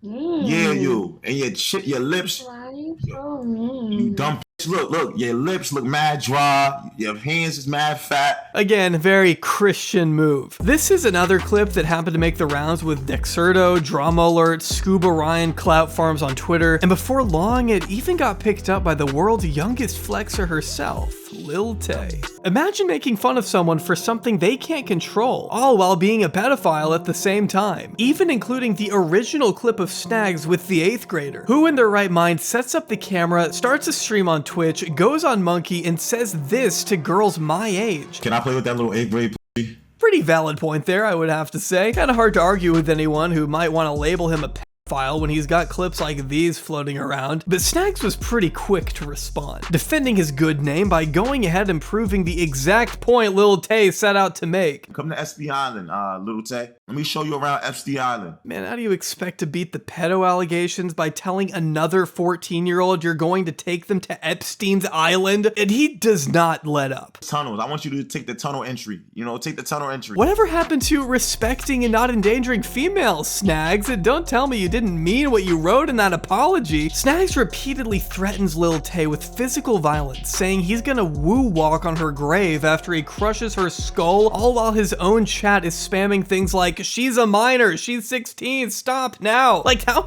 ignorant do you have to be, man? Streamer JustXSnagz violates Lil Tay. Yeah, I don't know if that's the word I would use. He's out here harassing a child like a job because it practically is his job, which I did do some further digging and found this clip of his community raiding Lil Tay's Discord, spamming it with even more threatening messages and reposting it on a fan account as if it's something to brag about. Surprisingly enough, Snagz did end up being hit with what was meant to be a 1-month ban, either for the clip with him and the deaf girl, the clip of him threatening the middle schooler, or the clips of him threatening other middle schoolers. Honestly, it's pretty hard to keep track at a certain point. The bottom line was Snagz reached an achievement that so few streamers do. Managed to get banned from Kick for a pretty lengthy period of time. And while I'm sure the average person would consider some form of action pretty well deserved considering what he said, not everyone agreed. I just believe that we gotta just let some certain shit fly, you know, and I really stand for my people, bro, and I stand for this platform. So, you know, I worked out with Eddie. Eddie literally told me, he said, yo, I'm gonna unban Snagz. Could be 48 hours, so Snagz will be unbanned. And I'm gonna unban some other people that have been like indefinitely suspended or permanently suspended, because I don't believe in that shit, bro. Aiden Ross wasted no time in assuring his good pal that he had nothing to worry about. He was gonna make sure Snagz got unbanned in the next 48 hours. Not exactly the most shocking move from Aiden when we consider the type of characters he surrounds himself with who are not named Snagz. But as the days and weeks went by, Snagz' account remained completely dead, gone, buried. No traces of his clips or VODs can be seen anywhere across Kick, and that made Snagz a little upset. So, man, Eddie, free me on Kick. Or I'm gonna come to Australia and beat on you. Word of my mother. I'm gonna beat on you and your wife. Eddie, your wife now. You got me mad, you know what I'm doing me. Now I'm gonna say your wife. Aiden Ross, Issa, I don't care. Get mad, get tight. Beat me for longer, because I talked about your bitch. Fuck Issa. That's why Big X put his all in her mouth and you still kissed her. Oh my God, you schmuck. Oh my God. In typical Snagz fashion, he decided to bite the hand that feeds him a little bit and slammed both Aiden and Ed Craven for allowing him to be so unjustly deplatformed. I guess Snagz has never had to be a mature adult in his life, so this may be a shock to hear, but saying you're gonna assault the wife of the owner of the website you are trying to get unbanned from is probably not gonna do you many favors. And mind you, this was after Snagz tried to come back early with a new account, and the man just can't stay away from the limelight. He's a fiend for the content. But according to Aiden, the bigwigs at Kick are a little more trepidatious about having Snagz come anywhere near their platform, especially after countless warnings went completely ignored. The thing about Snagz is he's been warned so many fucking times. He's had like literally like 10 warnings. And the issue is the last clip that banned him was that fucking thing. Hopefully we can get him unbanned. I'm working on it, bro. Like they hate him, you know. And I mean, would you blame them? This is a guy who regularly puts himself in the line of fire, willing to get assassinated by the Mexican cartel if it means getting reposted by Dexerto on Twitter. Which, by the way, just so we're clear, the cartel has been known to lethally target influencers who disrespect them in the past. So this isn't just fake beef for internet points. What Snagz is doing comes with real life consequences, but I doubt he really understands that. I am not exaggerating when I tell you Snagz has expressed wanting to crash his car for the sake of going viral. See somebody walking on right now, I might just smack him with the V, like pedestrian and all. Like I'm just on bad timing all 2024 summer, you heard? Like get the road, get the road.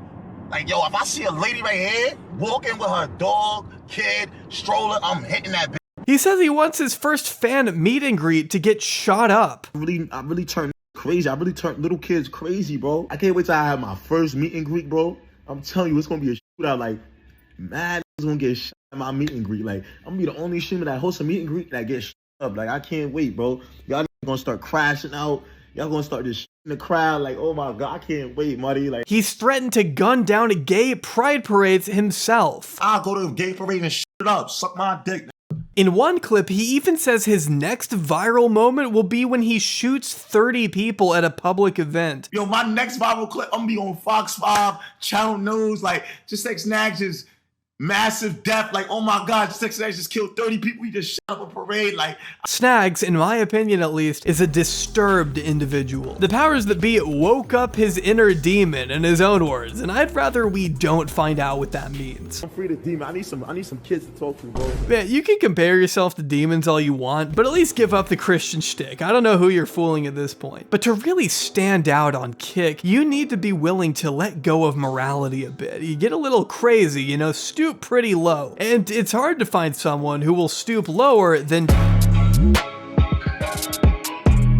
You probably haven't heard of Derek Graz, not many people have. And I doubt I have much audience overlap with someone who posts things like, crashing a 4-year-old's birthday party, cops called. Now, this isn't even on Derek's channel, because as I'm typing this now, Derek is battling 2 community guideline strikes on his channel, meaning he's 1 strike away from losing it all permanently, and has taken down all of his videos in order to play it safe. But not to worry, according to his Twitter, he'll be making his much anticipated return before you even know it. In the meantime, we're just gonna have to learn about him through his collabs with Buck, Buke, Bucky, FPS, really piss poor name there, I'm afraid. These guys' idea of quality content in 2022 was to film families and children enjoying themselves at Chuck E. Cheese, despite being repeatedly asked to leave the premises. I just can't let you guys like film inside. It's alright, guys. Sorry, cut your deal. Sorry, we'll cut you a deal. I have to ask you guys to leave, man. This worker literally tells them right when they get there they're not allowed to film and that they need to get out of the store. Shocker, they don't listen and are told to leave a second time by what looks to be the manager. So what do? They accuse the manager of sexual harassment. Excuse me? Do not. That is sexual assault. Sexual assault. They're just trying to say whatever they can to cause the most commotion. Luckily, nobody around them really seems to care, though they do make sure to repeatedly assure the employees that they aren't filming. He's not recording. It's a camera lens so you can see. Yeah. No, he has seizures and stuff. Why is he pointing it out? Oh, I don't know. Because he's trying to see. He has seizures and stuff so he can only see through a lens. But sir, you still have no proof that I was recording anything, and you took my... in the window with the camera? That is I don't know what that is that he's recording. Now, I'm sure you can deduce that by us now watching this footage on YouTube, the camera was in fact on when they lied and said it wasn't. A trend we'll notice with Derek Graz here in a minute. But in the meantime, the cops get called, so they have no choice but to leave. Then we got kicked out for bullshit, like literally got kicked out for recording, which I don't even know why it was that big of a deal. I guess we look like creepers. I don't know. Yeah, man, that's actually exactly why you got kicked out. How are you gonna call it a fake reason when you admit you look like absolute creeps? But Derek doesn't just look like a creep, he very much is one. And I assure you that's not hyperbole either. This next part is going to have to be heavily edited. See, apart from Derek's awesome YouTube pranks, he's also built up a pretty illustrious reputation over on Kick. When he's not bothering customers by pretending to work at Walmart. Dude, I just stared at her tits and said, "Are you recording me?" Oh my God. Jesus Christ. She did her. Latina, bro. I'm saying she's probably 15. Well, not actually, but she probably was, bro. He's trying to meet women on Omegle, getting pretty upset when he isn't able to see them naked. What's good? Where are you from? Ukraine? Why is everyone from Ukraine?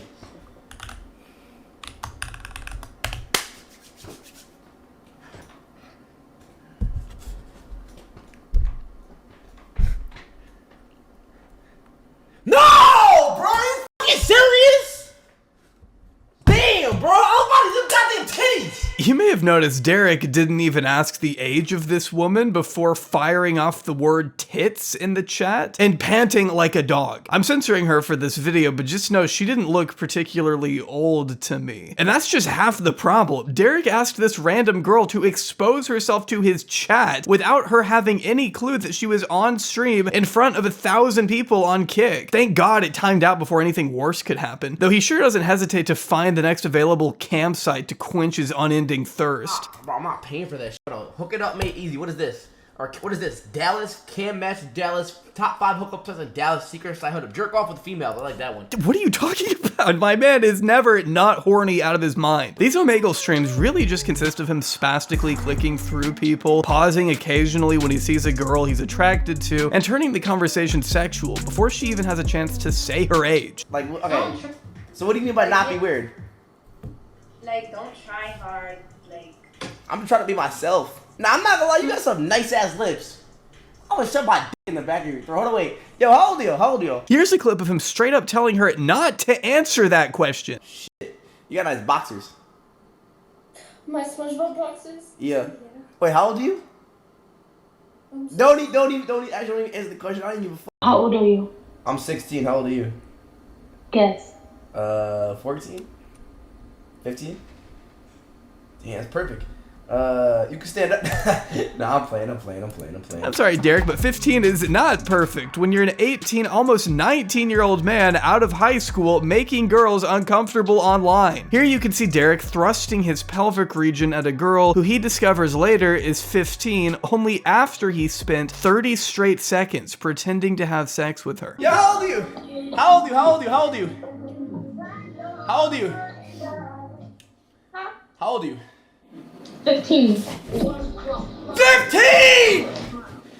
I'm going to jail. Yeah, man, you might be. Though then again, I don't know why he even bothers. It's not like the pesky age of consent law has ever stopped him from just trying to get nudes in the past. Can you show me your titties? Okay, why not? I'm because I never because I want to just see, I just want to see them. How to see them or not? Wait, how old are you? I'm 24. How old are you? 15. So can I see him or not? Or here, where he's ecstatic to find out this young girl is only a short drive away from where he is. Never mind the fact that she's 15, why should that stop them from meeting up in person? You're hot too. How old are you? 15. Why? 15? What state are you from? Texas. Texas? Yeah. Wait, we're in Texas. We're in Texas. Dallas, Texas. You're in Dallas? Mm-hmm. Oh! Hold on, wait. Let me see. Wait. Age of consent in Texas. Let me see what's going on here. Wait 1 sec. 17? You're the first person I ever met in Texas, so let me get your Snapchat. I'm in Dallas too. You can pull up or something tonight. Here. You can get mine and hers. No, right, I don't know how else to describe it other than straight up predatory. I mean, you are a danger to the children and just the women in general on these sites. Bro, your dick is not that big, little boy. Let me see it. Let me see it, because you capping. Not because you dead ass capping. Let me see it. Hey, this is my cat. I know. Huh? Yeah, this is my room. Yeah, this is my room too. I didn't ask for your room, bro. I said let me see your dick. Here he is asking an 11-year-old boy extremely sexually charged questions, like if he's ever had sex, ever masturbated, gotten an erection. I mean, he just keeps going. You get pussy or not? What? You get pussy? No. Nah? No. Okay, wait, so how old are you? Bro, answer. I don't got time to answer, bro. Have you jerked off yet? What? Have you jerked off yet? You haven't even jerked off yet? Have you ever got a boner yet? Oh, no. Have you ever got a boner? No, man to man, bro to bro. Have you ever had a boner yet? Sure. What? Have you touched it? What?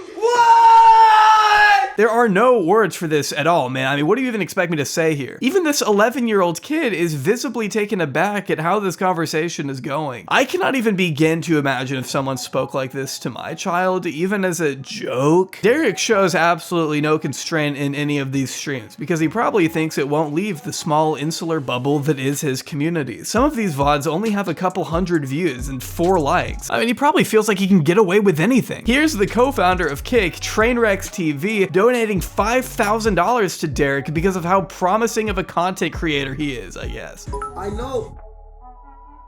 Trainwrecks donated $5,000. That's a lot of love. Take $5,000 for that level of love, brother. I'm gonna be nice here and give Train the extreme benefit of the doubt and say that he probably didn't know what an absolute freak Derek was at the time this donation was made. But that's why it's incredibly crucial to be aware of who these creators are and what they're doing on your young up-and-coming platform. So then you don't look bad when the guy you made $5,000 richer turns out to be unironically preying on teenagers. See, Derek also had these little quote-unquote secret streams he liked to do from time to time. Being the silly, goofy prankster he is, Derek devised a brilliant idea to invite Tinder girls over to his apartment and try to have sex with them on camera in front of 1,000 live viewers. And to make it even worse, these girls had no idea they were being filmed. On the 2 occasions he did this, neither one of the girls were told that they were effectively creating porn for a live audience on Kick. These girls traveled all the way out to spend time alone with a person they thought was genuinely into them, only to have their intimacy exploited for views without their knowledge or consent. Which is why I will not be showing you a lot of the footage from these streams, as to keep this all extremely private as possible. I can't even fathom the trauma that would come from finding out your body had been so grossly used in this way, but I will show you the beginning of the stream so you can get a sense of what Derek had in mind here. This girl's coming over. One of my friends was on my account, on my Tinder account, maybe a Tinder account, and so he basically matched with this girl. I literally have no clue what she looks like. I have no clue she looks like. She didn't come over. This is my first time meeting her too. Watching Derek frantically move around the room in search of the best possible angle for his chat to see him with the victim is so truly grotesque. He even says out loud that he's going to hell. All right, so we'll be like, should we be like chilling like on the couch or like the couch? All right, let me think. She'll notice, bro. I feel like girls are stupid. I'm going to hell. I'm going to hell internally, bro. I'm up. Wait a second, bro. Oh, this is so bro. Going straight to hell. I don't care, honestly, at this point. It's fine. Is that good? Is that good enough? Okay, is that good enough? No, so pity. This? Wait. I'm going straight to hell, bro. I ain't going. If you have to say over and over to yourself that you're going to hell as you're preparing to do the thing that will get you in hell, then maybe just don't do the thing. You don't have to do it. You know that, right? That little voice in your head telling you you're going to hell is called a conscience, and it's okay to listen to it sometimes. But of course, he doesn't do that, and would instead prefer to listen to his chat send TTS messages instructing him what to do with the victim. Set up the camera like a what's it called? Like a hidden camera. I'm gonna have my hoodie up like this, and I'm gonna have the headphones, bro. I'm gonna have the headphones in, and every single I could put TTS. Every single donation, like with the TTS, it's gonna so you guys tell me what to say and say what to do, bro. You know what I'm saying? If she's chopped, I apologize. If she's hot, then it's fucking lit. He's not exactly hiding any of this. He's pretty upfront about what he's doing, despite that stupid, smug little wink he gives the camera as he tries to say the girls are all in on it and it's all fake. She's coming. I'm gonna set the camera up. She knows it's a skit. It's a script. She does know I'm streaming. We know it's not fake because no two people would ever be able to pull off such an awkward performance without it being organic. The two are just kind of stiffly sitting on the couch while Derek attempts to goad her into something sexual, asking increasingly charged questions, pulling down his pants at one point, leaning back and expecting her to start giving him head. I mean, it's just awkward and I'm sure beyond terrifying for the girl.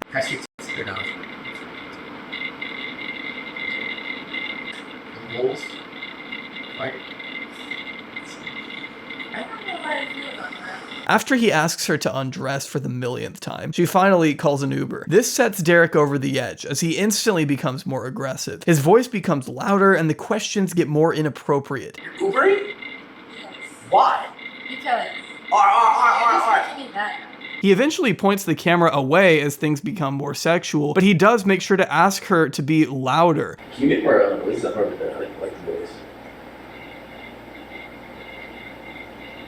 You feel me? Little does she know, he's asking this so his chat can hear better. Then by the time she's gone, he wanders back into frame and pretends to be all shocked that he left his stream running while he was with a girl.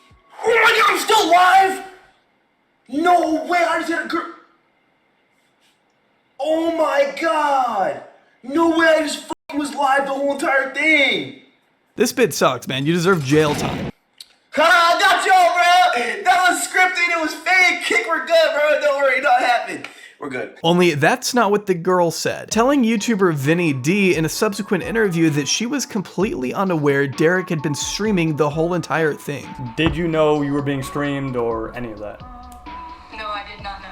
She goes on to further detail all the ways he continued to harass her after she left, calling her unprovoked upwards of 4 times right when she got in the Uber, and getting super aggressive after she called him weird. Even saying she wanted to press charges but didn't know exactly how to navigate that. When I tried to leave, I don't know if you noticed, but he called me and screamed at me. Like he called my phone when I was sitting outside. And he screamed at you? He was so mad. He was so mad at me. He was like, why did you leave? I said, because you're f***ing weird, leave me alone. And then he kept calling me, so I answered. And he was like, I'm f***ing weird. weird. Well, guess what? And then I hung up and I blocked him. I remember you telling me that you were gonna like do legal charges, but like you didn't know like how to go about that and everything. Yeah, I did want to. For the first like couple weeks after it happened, I really, like, my intention was to do something, but I didn't really know how. This was not something this girl signed up for, and there's honestly a pretty good chance that she never would have found out about the stream if it weren't for the clips picking up traction on Twitter. I can't imagine what that realization must have been like. And again, she's not the only girl. She look like she's gonna ask why you moving the camera. I'll be like, just in case some school happens for me. Oh my god, chat. Oh, this is so dumb. This shit I do for the LOLs are crazy. Because Derek saw no repercussions from Kick over this first secret stream, he figured there was nothing stopping him from going forward with the second one. After all, the chat was really loving the first one. Gotta keep those interactions flowing, right? This time, he straight up lies to the girl's face after she asks if the camera in his room is on. She's already worried that he might be filming her, but the idea that he's already streaming their interaction to countless people is something that probably didn't even cross her mind. It's so sinister. The ring Scared. I'm scared. No, you have a camera up there. Oh, I just shut it off. Oh, so it's on? No, so the computer's on, obviously, but not the thing, you know? I know. You said what? What are you saying? Alright, one drink.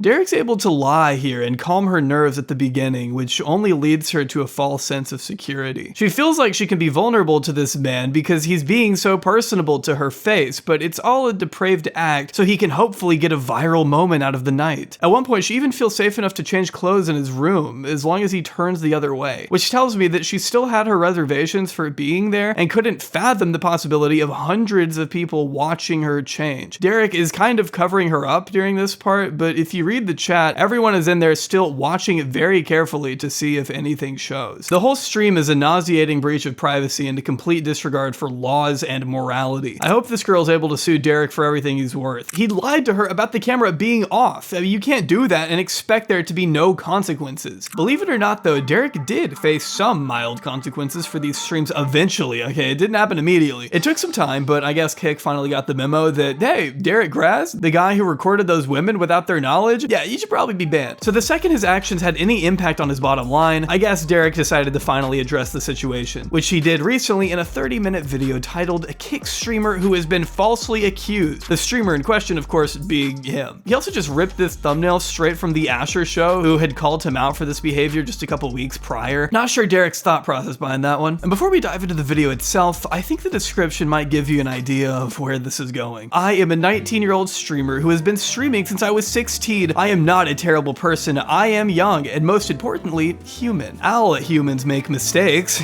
like when you misspell the word all in your YouTube description. On other words, I was painted as an awful human being, which is not the case. There were things in Tanat's video that were not true. He's referring to Asher's video here. The entire video, even starting from the start, paint me as someone I am not. A lot of this was taken completely out of content, which has resulted in a Kick ban. Hashtag free Derek, hashtag Kick streaming, hashtag Kick, hashtag Kick streamer. So to use Derek's own words, starting from the start here, we're already in excuses territory. Derek is young and he's new to streaming, while simultaneously being a veteran to it. He goes out of his way to explain that he's taking accountability for being a bad person, while also begging for his Kick ban to be lifted because after all, he was, quote, falsely accused. Derek is all over the place here. I only wonder if this video is just as messy and convoluted as its description. Spoiler alert, it is. My name is Derek Graz. I'm a streamer, and I've been streaming for 3 to 4 years now. I started streaming on Twitch when I was around 15 to 16, playing Fortnite and just playing video games, and then I slowly got into like IRL and just chatting content. And basically, so right now my content consists of, just Discord calls, playing video games here and there, doing like just challenges, I shit you not, Derek spends the entire first half of his response just going over his background as a streamer. Like this is some icebreaker activity you're doing at school or something. Man, no one cares what you do for a living. You're being accused of sex crimes. These are not exactly light claims being made against you, Derek. I need you to lock in for me and just get to the fucking point. How are you gonna defend yourself here? I hid the camera, and I wore like 2 earpieces in my ears, and I would have, TTS on, and my chat would donate and basically tell me what to do, and tell me how to act. Now, this is not okay in a million years. I was young, I was stupid, I let the views and just my chat kind of get into my head and tell me what to do, and I try to be the good person by listening to them, but after reflection, I realized that was terrible. Oh, no, okay. Well, that was pretty easy, actually. I guess Derek decided in this moment to change his life from, oh, it was all staged, to just admitting to it, which he has to explain is not illegal in a one-party consent state like Texas. Legal? Not illegal. It's not. It's a one state film consent in Texas, but that doesn't matter. But what this actually tells me is that Derek doesn't know the law, because when we look at Texas Penal Code 21.15, we see that unauthorized recording, photographing, or transmitting visual images of another person without their consent is prohibited when they have a reasonable expectation of privacy. As we witnessed earlier, Derek straight up told one of the girls that the camera was off, leading me to believe that she had a reasonable expectation of privacy when she made out with him, changed clothes in his room, etc. Both of these girls were fully unaware that their privacy was being breached. I'm not sure if Derek understands the potential legal consequences of what he did, but he is admitting here that it was morally wrong for him to do it. It was truly, it was morally wrong. It was morally wrong and messed up, and I deeply regret doing that. And it was just fully messed up. So again, I'd like to apologize to Kick for bringing that. I'd like to apologize to these girls, which I have reached out and talking about it, and I'd like to apologize to you guys for even condoning that stuff. And I'd like to apologize to myself because this action genuinely messed up and ruined. I'd like to apologize to myself. Good aspect in my life. Of course, he doesn't show this level of self-reflection and remorse when his account wasn't banned, but I digress. This isn't the only thing he's addressing here either. Another reason Derek is making this video is to clear his name of another extremely serious allegation made against him. In his original video, Asher brought the following footage to light. It seemed to depict Derek sitting on a call with his moderator, Silva, who you actually might remember from the Something About Chickens video calling out Derek's friend Riot Lol. That's right, yeah, they're friends. Riot can be seen here in Derek's chat. If that doesn't tell you the type of guy he is, I don't know what does. The clip Derek is addressing here depicts Silva receiving something from Derek's My Eyes Only album on Snapchat. Both men appear wild with excitement as Silva asks if chat can see this. My Eyes Only? Burp? Can Snap see this?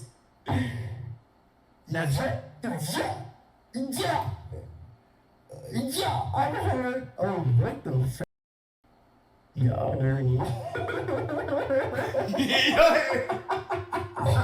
Silva then makes a proposition. I'll give 10 gifted if you send that to me right now. All of that. Derek agrees. Silva sends the 10 gifted. And Derek then goes on to send even more explicit material of what seems to be his ex-girlfriend, whose name has been removed here for the sake of privacy. Silva then says he's already resold her nudes for $100. Alright, 10 gifted. Coming your way, buddy. Wait, there's more. Oh my god!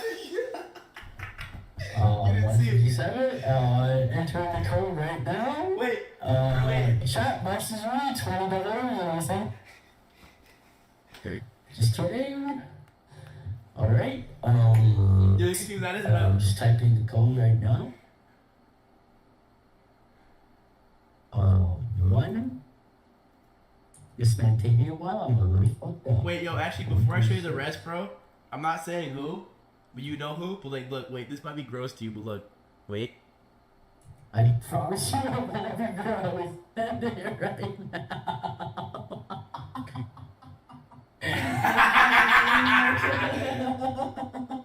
Yeah, I just flipped all those news for like $100, so. That's true. No, dude, I don't give a fuck. Yo, I'll send you all. Oh, why might you? Derek repeatedly says things like, I don't give a fuck, this is gross, but check this out, laughing hysterically as they take turns commenting on the illicit material. Derek says he wants to send him even more after he leaves, before showing the chat that he does in fact have the My Eyes Only tab open, then playing audio from another one of the videos Derek and Silva were looking at. Concerningly, at one point, Silva asks Derek, is that a 12-year-old? And remarks Derek's a sicko, as the two continue to laugh and laugh. See my screen? Yep. Unfortunately, I can. Is that a 12-year-old? You know what? The fuck? Yo, this is crazy. Look. Yo.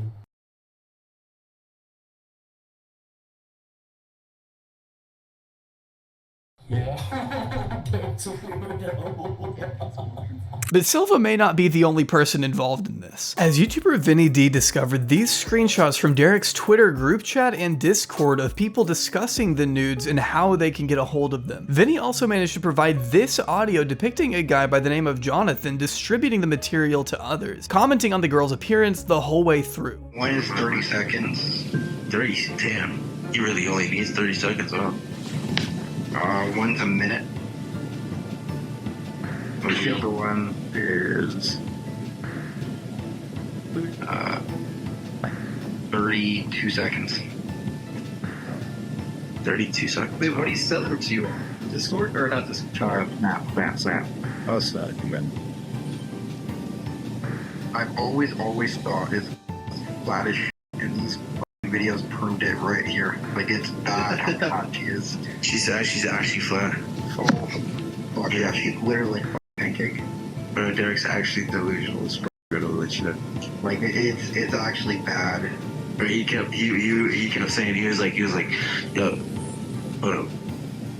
He was always like, it's definitely got the yachts. So I was like, she just not rich. Bro, he sent me a video of her twerking. It's literally skin bone that she's twerking. That's it. You know the Minecraft skeleton voice? Yeah, bro. God. Wait, so Max, what would you do for it? What's that, bro? Hey Max, what would you do for it? I guess nothing. Guess he doesn't want it. Yeah, I guess he doesn't want it, buddy.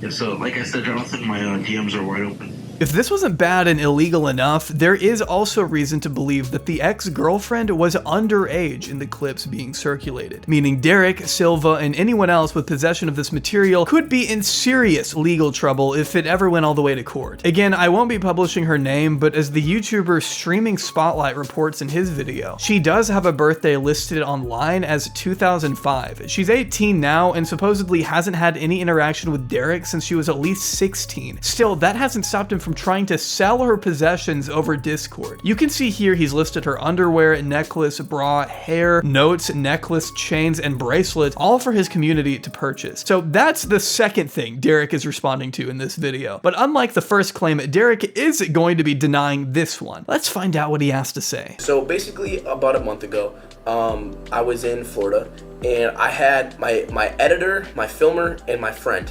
And he basically was filming for me, editing my videos, and I took him to Jack Doherty's house, right? And me and Jack Doherty got into a altercation. I was kicked out of Jack Doherty's house, and Jack, told my friend, my cameraman, my editor, that he would give him a job to not leave the house and leave me alone, whatever. So I was left outside. I was like 45 minutes away from home. My phone was at 1%. I was fully embarrassed because this kid just took my friend in my filmer, on stream. So Jack never hired him for the same exact reason that I'm about to tell you. So this filmer and editor was extremely mad at me. He has been constantly harassing me on Twitter, on Discord, on YouTube, on Reddit, trying to frame me for this exact claim.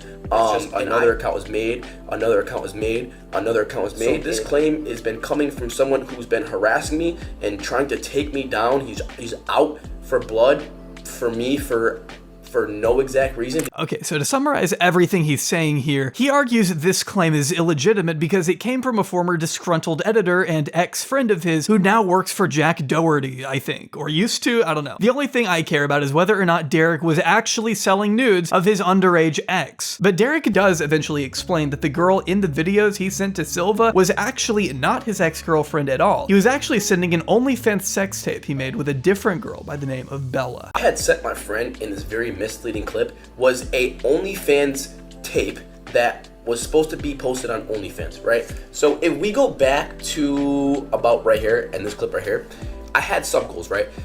So basically sub goals is when someone subs, it gets like the mark or whatever, and like do the challenge. So basically at 500 subs, we would release our OnlyFans tape, right? And keep in mind, this girl that was in the tape, she is overage, she is fully consensual of it, and she's fully aware of it. So I don't know why and where this guy even tried to pin me selling my underaged ex-girlfriend's explicit photos on something that is just not the case at all, and it was a OnlyFans tape that was fully sensual, fully aware, and fully above age. Taking those two misleading things and putting them into a clip is just genuinely something that's very wrong. This is why I feel like Derek just hasn't looked at the claims made against him, because in these leaked Discord messages, you can clearly see the name of his ex-girlfriend being talked about in relation to the explicit material he sold. The girl's first initial starts with an E, not a B. Nobody in these leaked messages is even saying the name Bella. They're saying the name of his ex-girlfriend. Not to mention he doesn't show any proof of what he's saying whatsoever. His defense here entirely boils down to just trust me, bro. He hasn't exonerated himself for anything, especially when he's right here in this screenshot selling his ex-girlfriend's underwear. I mean, like, you're a little stupid to pull off these kinds of lies, Derek. I'm sorry. You haven't convinced me, and I don't think you've convinced anyone else. I guess we'll see how stupid your audience is, though, when you make your grand return to content creation pretty soon. Hell, maybe he'll even be back by the time this video is up. In the weeks he's spent away from streaming, he's made sure to give us constant updates on Twitter, reassuring fans that he's got some crazy shit planned whenever that ban lifts. If I were to guess, I'm sure he'll be just fine. After all, he's got the biggest account on Kick looking out for him. Derek, who should be unbanned? Genuinely, bro.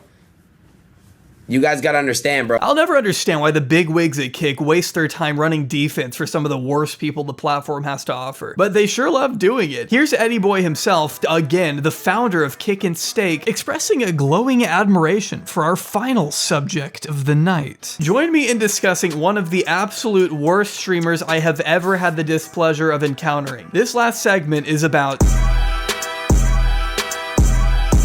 Again, Suspendas is someone I don't expect you to know, but by the end of this video, I promise you'll wish you'd stayed ignorant. I can't describe the feeling I get from watching Suspendas other than just pure nausea, which I've kind of felt while researching this entire axis of evil, but Suspendas especially. There's not much this guy hasn't done, let's just put it that way. As a brief introduction, why don't we check out the highlight reel?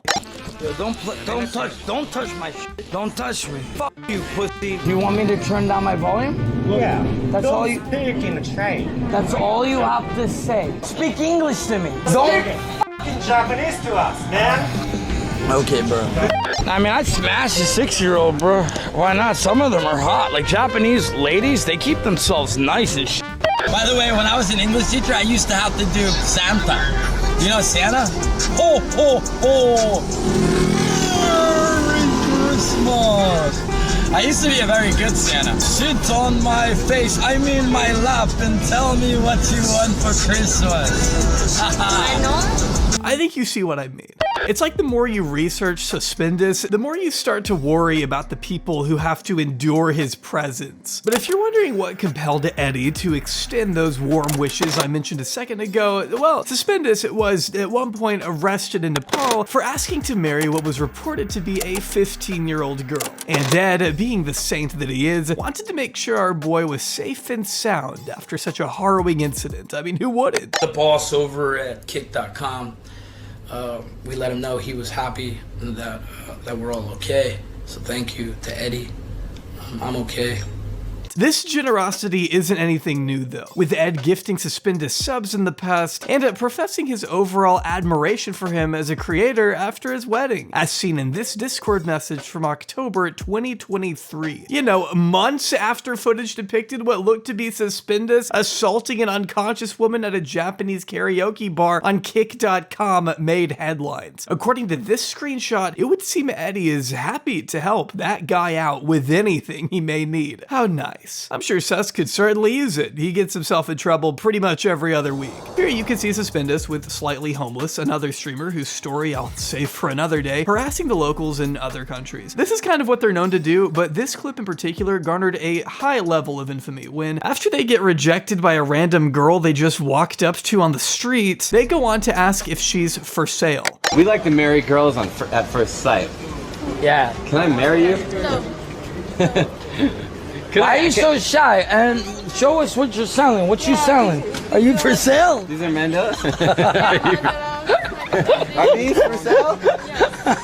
Now's a good time to mention that Suspendas, yeah, he's 40 years old. And this is how he speaks to someone who is clearly a younger person he doesn't even know. Now, while it was reported in the news that this girl was 15, I personally haven't been able to find any clip to verify her age myself. But if you ask me, just as a rule of thumb, you really shouldn't be speaking this way to anyone on the street, much less someone who looks as young as this girl does. I'm not going to be showing her face for the sake of maintaining her privacy, but just know I'm not the first person to call out what's going on here. These guys realized pretty quick they had flown too close to the sun when Nepalese authorities showed up and placed them under arrest later that day. Dude, what are all these police doing right now?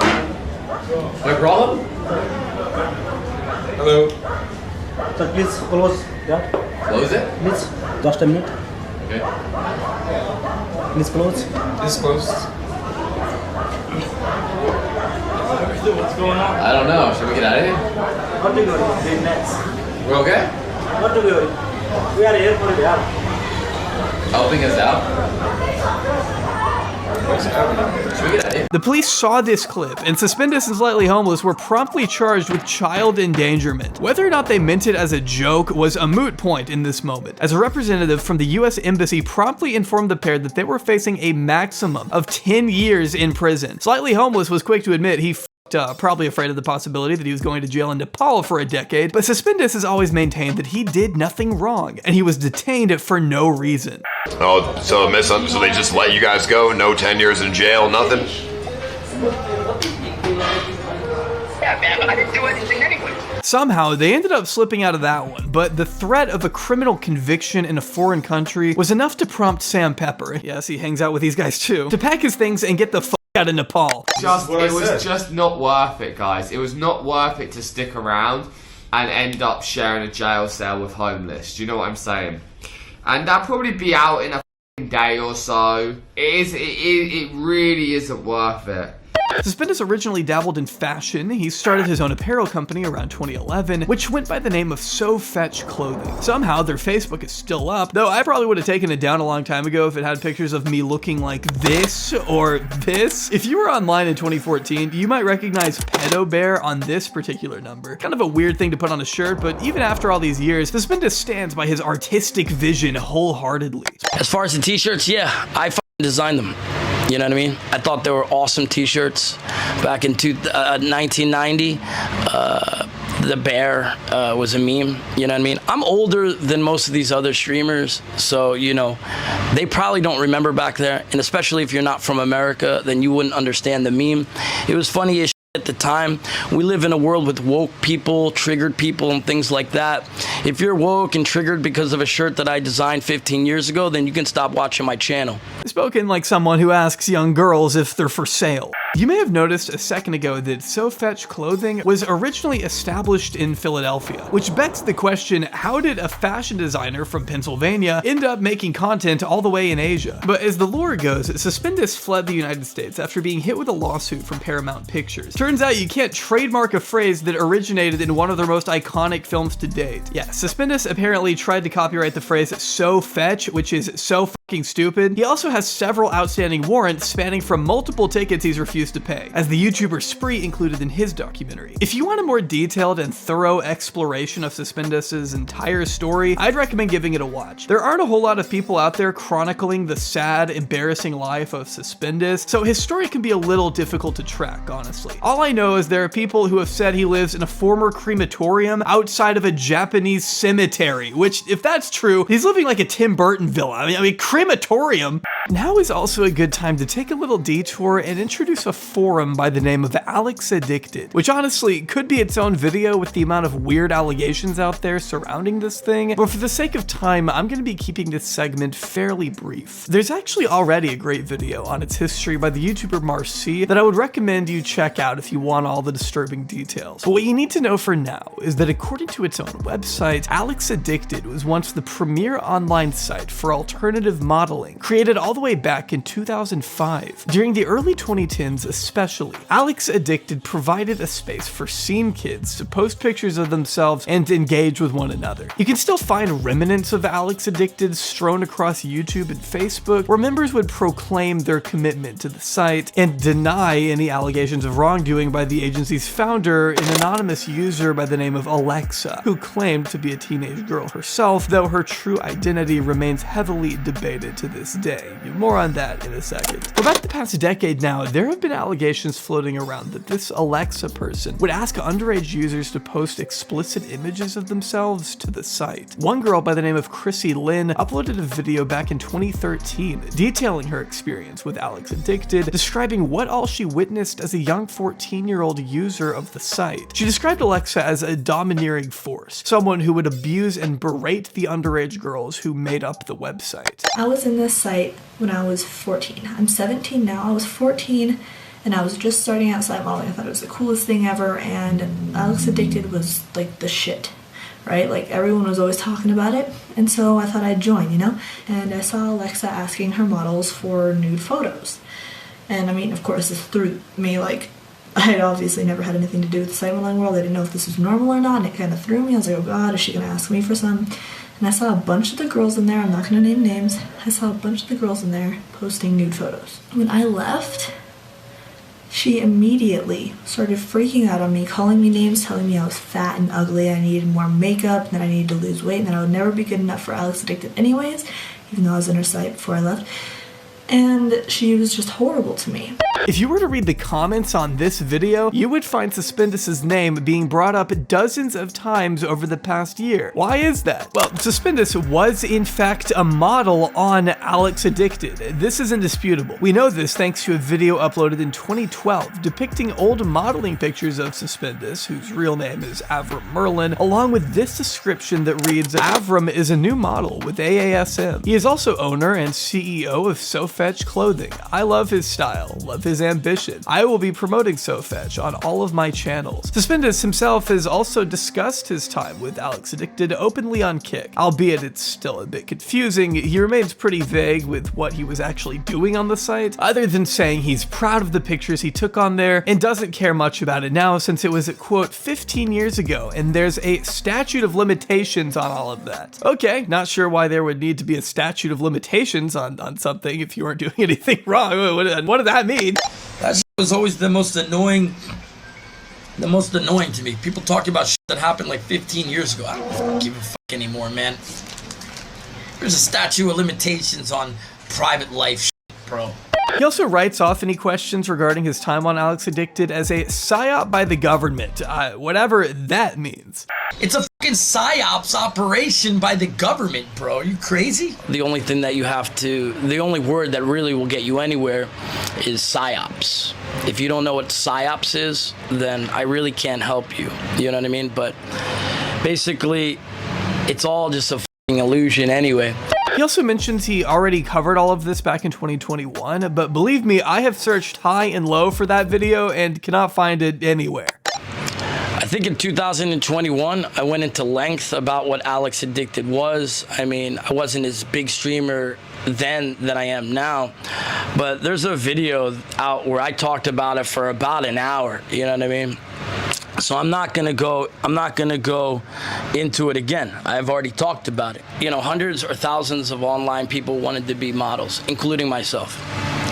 I don't regret anything. I thought those days I fucking shot wonderful pictures of myself, very, very happy. So for anybody trying to correlate anything like that, you know, go and do your research for yourself. I'm trying to, and I just end up with more questions. Ultimately, with such limited information to go off right now, it's impossible for me to repeat the claim that others have made that Suspendas himself is Alexa. That seems to be the narrative a lot of people have ran with, but I can't sit here in good conscience and say for certain that that is the case. Now, that absolutely doesn't mean he's chill and normal around minors. Trust me, he isn't. They're so hot. They look probably. Oh, dude. No, they. I told her to hit me up when she's 18. Bro, oh my God, don't. Nah. The fuck? Nah, that's. Nah, never say that to a girl. You know you've crossed a line when even Ice Poseidon is telling you to knock it off. It's hard to talk about Suspendas though without at least briefly touching on his murky connection to Alex Addicted. But with such minimal information regarding that era, I think it's also productive we focus more on what we can very visibly see him doing today on Kick. The things that we know to be true, like how he was the very first Kick streamer to be verified, or the handsome salary he once pulled in on a monthly basis due to his contract, or how he was the one to originally inspire Johnny Somali to start IRL streaming. You know Johnny Somali, the dude who makes a living traveling the world and seeing which locals he can piss off the most. Do I look like someone who's a sexual harass anybody? Okay, don't touch me, bitch. Don't touch me, bitch. Don't touch me, bitch. I'm from America, bitch. Don't touch me. I'm from America, bitch. Don't touch me. I'll slap that ass. I'll grab it too. Donald Trump told me grab it by the pussy. I'll grab that too. Stop playing with me, bitch. I'll grab you. I'll grab it by the pussy right here, nigga. I don't give a fuck. I'm a different type of journalist. I'm a different type of journalist. Here's a look at one of his more avant-garde works called Being Racist on a Train. You know Hiroshima? You know Hiroshima? Nagasaki? You know. Why you do this? Pearl Harbor? Hiroshima, Nagasaki. Yeah, old Johnny Boy is in jail right now for pulling some stunts in Israel, so at least we won't have to worry about him false claiming this video as he likes to do. Editor's note here, he was apparently released immediately after being detained, which I hadn't seen when I originally wrote this, so if this video goes down, that might be why. But knowing what all Johnny Somali has gotten up to, it's not much of a surprise seeing his mentor Suspendas doing almost the exact same stuff, making locals uncomfortable by, let's go down the list, groping women at the club,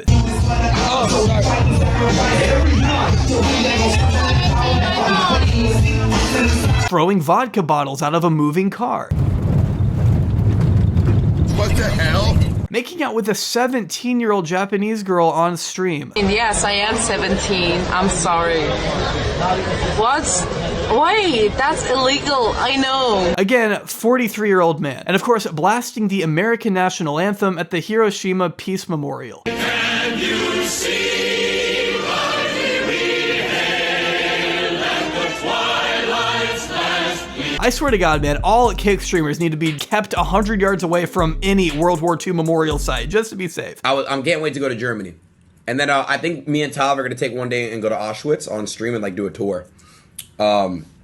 We might not be able to stream it though, because we're gonna do a video. And to think with all of this horrendous shit under his belt, Suspendas still has the nerve to call Sam Pepper a liability. Sam, you're a liability, bruh. Oh, I'll be the first to say Sam Pepper is a repulsive little cockroach of a person, but he's entirely right when he calls out Suspendas here. What the fuck are you saying? I'm a liability. Do you know your track record? Do you know the things that you have done on stream? Yes, I've So been how are you saying that how are you saying that I'm a liability, bro? Everything that I've ever done when I'm streaming only affects me. That's not true. Like the Japan train incident. You were affecting other people's lives on the train. True. But these insidious acts don't stop there. Like I mentioned earlier, Suspendas's depravity knows almost no bounds. It's how he catapulted Kick into their very first controversy all the way back in 2022, before the site was even a week old. How they didn't learn right there that they were beginning to attract some of the most sordid people on the internet is something I really can't understand. He literally shows himself on screen naked and receives no punishment because, again, this is the platform where anything goes, and that's a good thing. Remember, guys, that's a very good thing. At least that's what I'm told. But I wonder how Aiden and others over at Kick feel about Suspendas groping an unconscious woman on stream. This clip is incredibly uncomfortable to sit through for obvious reasons, and I won't be showing it uncensored because what he's doing is a crime. He and his friend, another streamer by the name of Hiobsima, were visiting a Japanese karaoke bar with a couple of locals when the incident took place. The two women are becoming visibly more inebriated as the stream continues. They're all drinking, for the record, but if you watch closely, you can see these women repeatedly reject Suspendas's advancements throughout the night. One of them can be seen here physically trying to get away from Suspendas. No, I have to wait. I can't get one. Before long, she's laying down on the couch, too drunk to even stand up. I guess that's when the two men decide they've had enough fun, and as they're getting ready to leave the two girls there, which is incredibly irresponsible in itself, Suspendas leans in for a goodbye kiss, forcing himself on top of one of the women as his friend stands idly by and streams the whole thing. I want to say goodbye. Move. Okay, take your time. Oh my God. Damn. Congratulations, Suspendas. Doesn't step in to prevent it or anything. And if that weren't bad enough, he catches Suspendas again just a few minutes later, laying on top of the woman a second time. Oh my God. Damn. Oh man. Oh no, it's too sexy. Suspendas? Can we go? Hey, let's go, man. Hey, Suspenda, let's go. No, chotomate, please. Can we go, please? In fact, those who have managed to find the full VOD say he returned at least 4 times to try and take advantage of her. She's not even moving at all in this clip. She's looking too drunk to even comprehend what's going on. It's a disturbing sight, watching these two act like it's no big deal. Hyobsuma even implied after the fact that the girl was not really into Suspendas whatsoever. And he did, you know. What did he do? I mean, he did the fucking... Oh, you was there when he was, like, making out with this girl. Do you think that was okay? Like, do you think the girl was into Sus? Do you think the girl liked Sus, the one that was kissing him?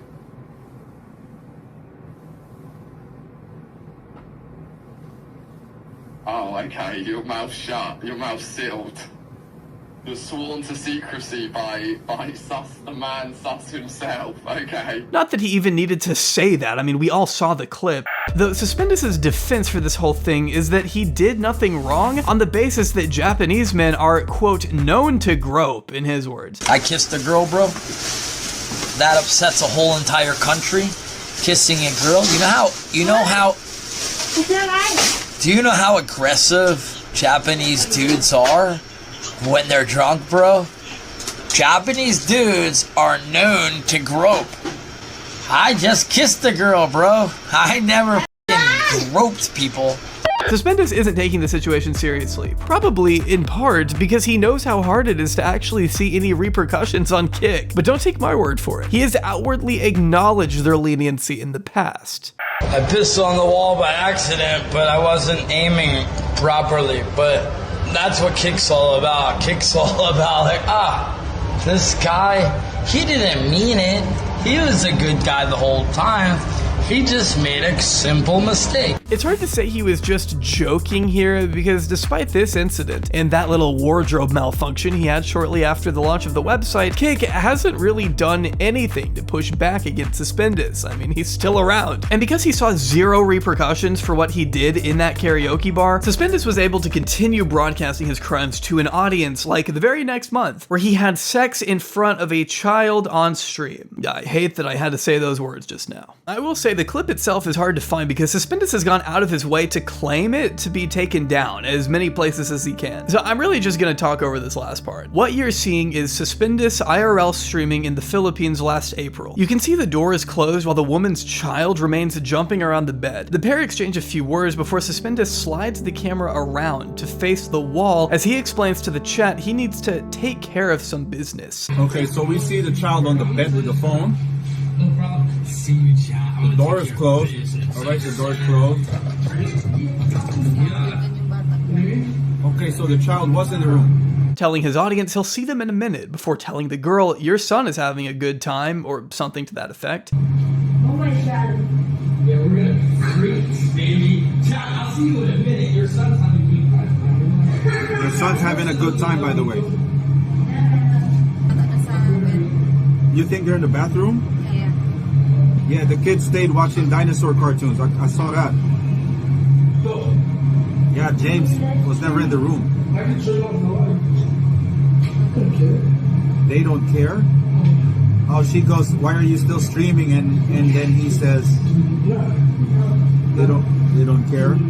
The lights go off, and although I'm not sure if they went into the bathroom or not, you can definitely hear what's going on. I won't play it, but if the chat can hear Suspendas moaning, then I'd be willing to bet the kid in the room can. By the end of it, as fellow streamer Slycan was able to translate, the girl informed Suspendas that her son was playing with his dinosaur toy the whole time, before telling him it's time to go.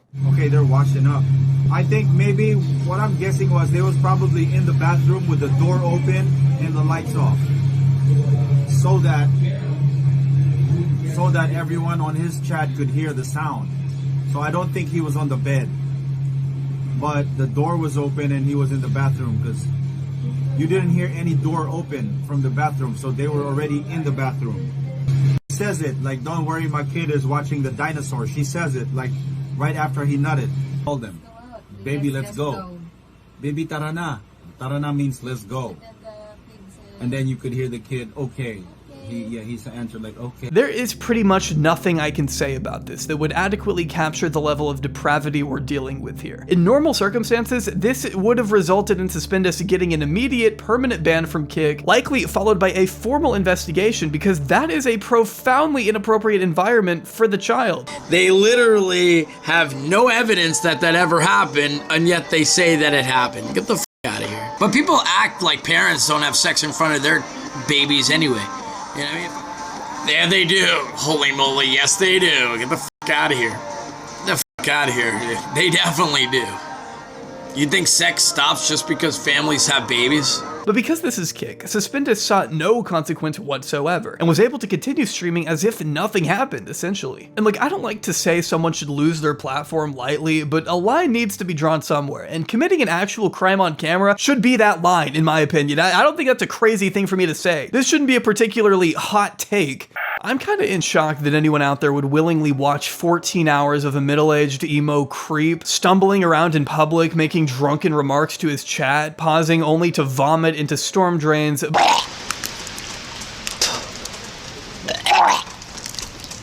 But to each their own. I would have to imagine the majority of Suspendas' audience is only watching because they know what an absolute scumbag he is. They see what a horrible life he leads, and they get to feel a sense of superiority by knowing that despite how bad their lives might be, they're still doing better than this guy. In what reality do you think that people want to watch you for being a profound streamer? No one has ever said that. I proclaim myself a profound streamer that is exploring. Do you want to grow as a streamer, or do you want to just fucking fizzle out? Dude, by the end of this year, I'll already be enough to... Anyway. His audience seems mainly comprised of Sam Pepper and Ice Poseidon fans who archive all of Suspendas's most egregious and sensationalist moments on YouTube for the sake of laughing at him. He's constantly reminded what a piece of shit he is by TTS donations from his own community. Saying this stupid shit won't change the fact that you sexually assaulted multiple people, including your family and your wife. Do that one, man. Grim always wins anything. Don't I have the best crazy fans? I have the most whacked out crazy fans. Aaron C. donated $3. A 43-year-old with an 18-year-old little girl, 85. She's not that, so. This is the master bedroom. And is relentlessly mocked for his relationship with a 20-something-year-old girl named Riri, who he married only 6 months after meeting in Thailand. Believe me, there are entire channels out there devoted to documenting the intricacies of their love life, or lack thereof. Many have speculated that Riri is only with Suspendas for the money and doesn't actually love him, which would otherwise be a pretty bold claim to make about someone over the internet. But then again, if she truly did love him and want to be with him for any non-superficial reason, I'm pretty sure she wouldn't have lied about having a dating app on her phone. Hold on. I tell you.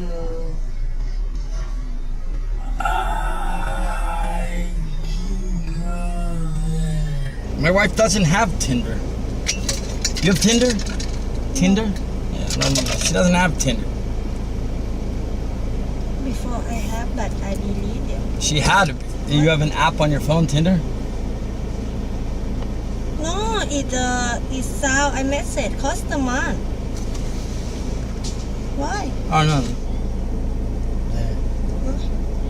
Yeah, I have, but yeah, I have, but why? I never message people. Why? Nothing. I don't care.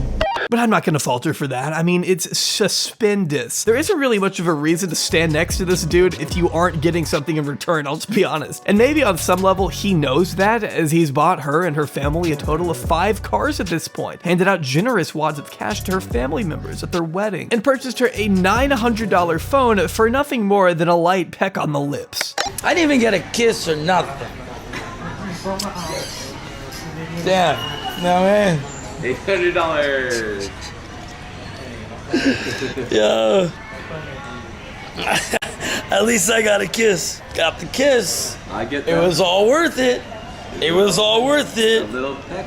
I got the peck, and it only cost me $900. I'd almost feel bad if this were happening to anyone other than Suspendas. After all, he does seem to treat her like shit, cheating on her all the time. If I slept with you, I would never because I wouldn't want you to get pregnant. Yeah, is that weird? I wouldn't want you to have my baby. The one girl that I was with tonight, I literally would have left my girl for. And I don't care if she's watching this. Baby, if you're watching this, you might think you're all that, but you ain't shit to the girl I just saw. You're lucky that I love you, but your looks don't compare. I'll never trust her again, Chad. Ever again. She punched me in my face. So fuck her. She punched me in my face. And that's when he isn't making inappropriate passes at her mother, of course. Y'all wish you had that right there. Y'all wish. You know what I'm saying? Y'all wish you had that right there. Kia!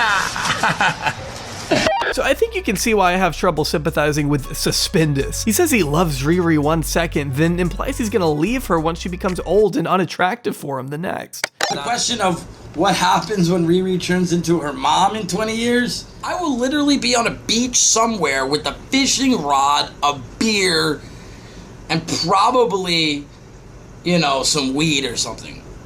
You know what I mean? Like, it was a good life. He's an absolute dumpster fire of a human being through and through, and I have no choice but to salute Riri's efforts. Get the bag at all costs. By the way, I didn't know where to fit this in, but you should also know that he viciously kicked his cat off his bed for absolutely no reason, because of course he abuses animals too. If Suspendas is this callous, irresponsible, predatory, and abusive in front of an audience, I don't want to imagine what he gets up to when the cameras aren't rolling.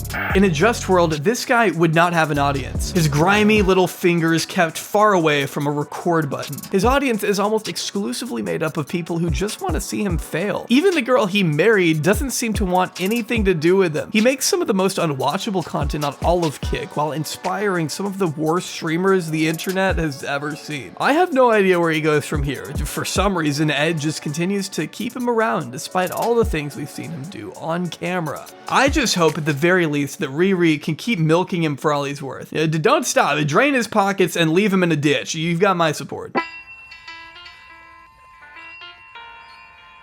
Alright, well, I want to say thank you for getting this far into the video. After 2 months of working on this thing, countless hours of editing, and non-stop listening to Jack Doherty's voice, I am also shocked and relieved to finally be at this point. I can't believe this video is over, and I can move on to other topics now. I've tried writing this conclusion a few times and have admittedly been struggling to find the right words to describe my feelings towards Kick as a platform. I mean, let's not kid ourselves, Kick, in its current state, is an absolute cesspit, drawing in some of the most reprehensible streamers the internet has to offer. This video could have been longer, trust me, there is no shortage on deranged Kick streamers out there. And sure, they provide content for the rest of us to laugh at, but I obviously don't want Kick to be like this. I want them to be a viable alternative to more mainstream platforms. I am a proponent of there being competition because it puts the pressure on YouTube and Twitch to start acting like they want to keep us around. And that's exactly why I hate to see them giving freaks like Suspendas a pass even after he committed multiple crimes on stream. Letting him off the hook so many times is exactly why people are going to continue having their reservations about Kick. I hope it isn't always like this. Seeing that their insane revenue split genuinely has the potential to change lives, Kick could be better, and I hope at some point they start acting better. All I know is if they don't stop ignoring, fostering, and occasionally even encouraging illegal activity, I don't see how anyone's perception of this place is ever gonna change. Or maybe Elon could just buy it and make it even worse.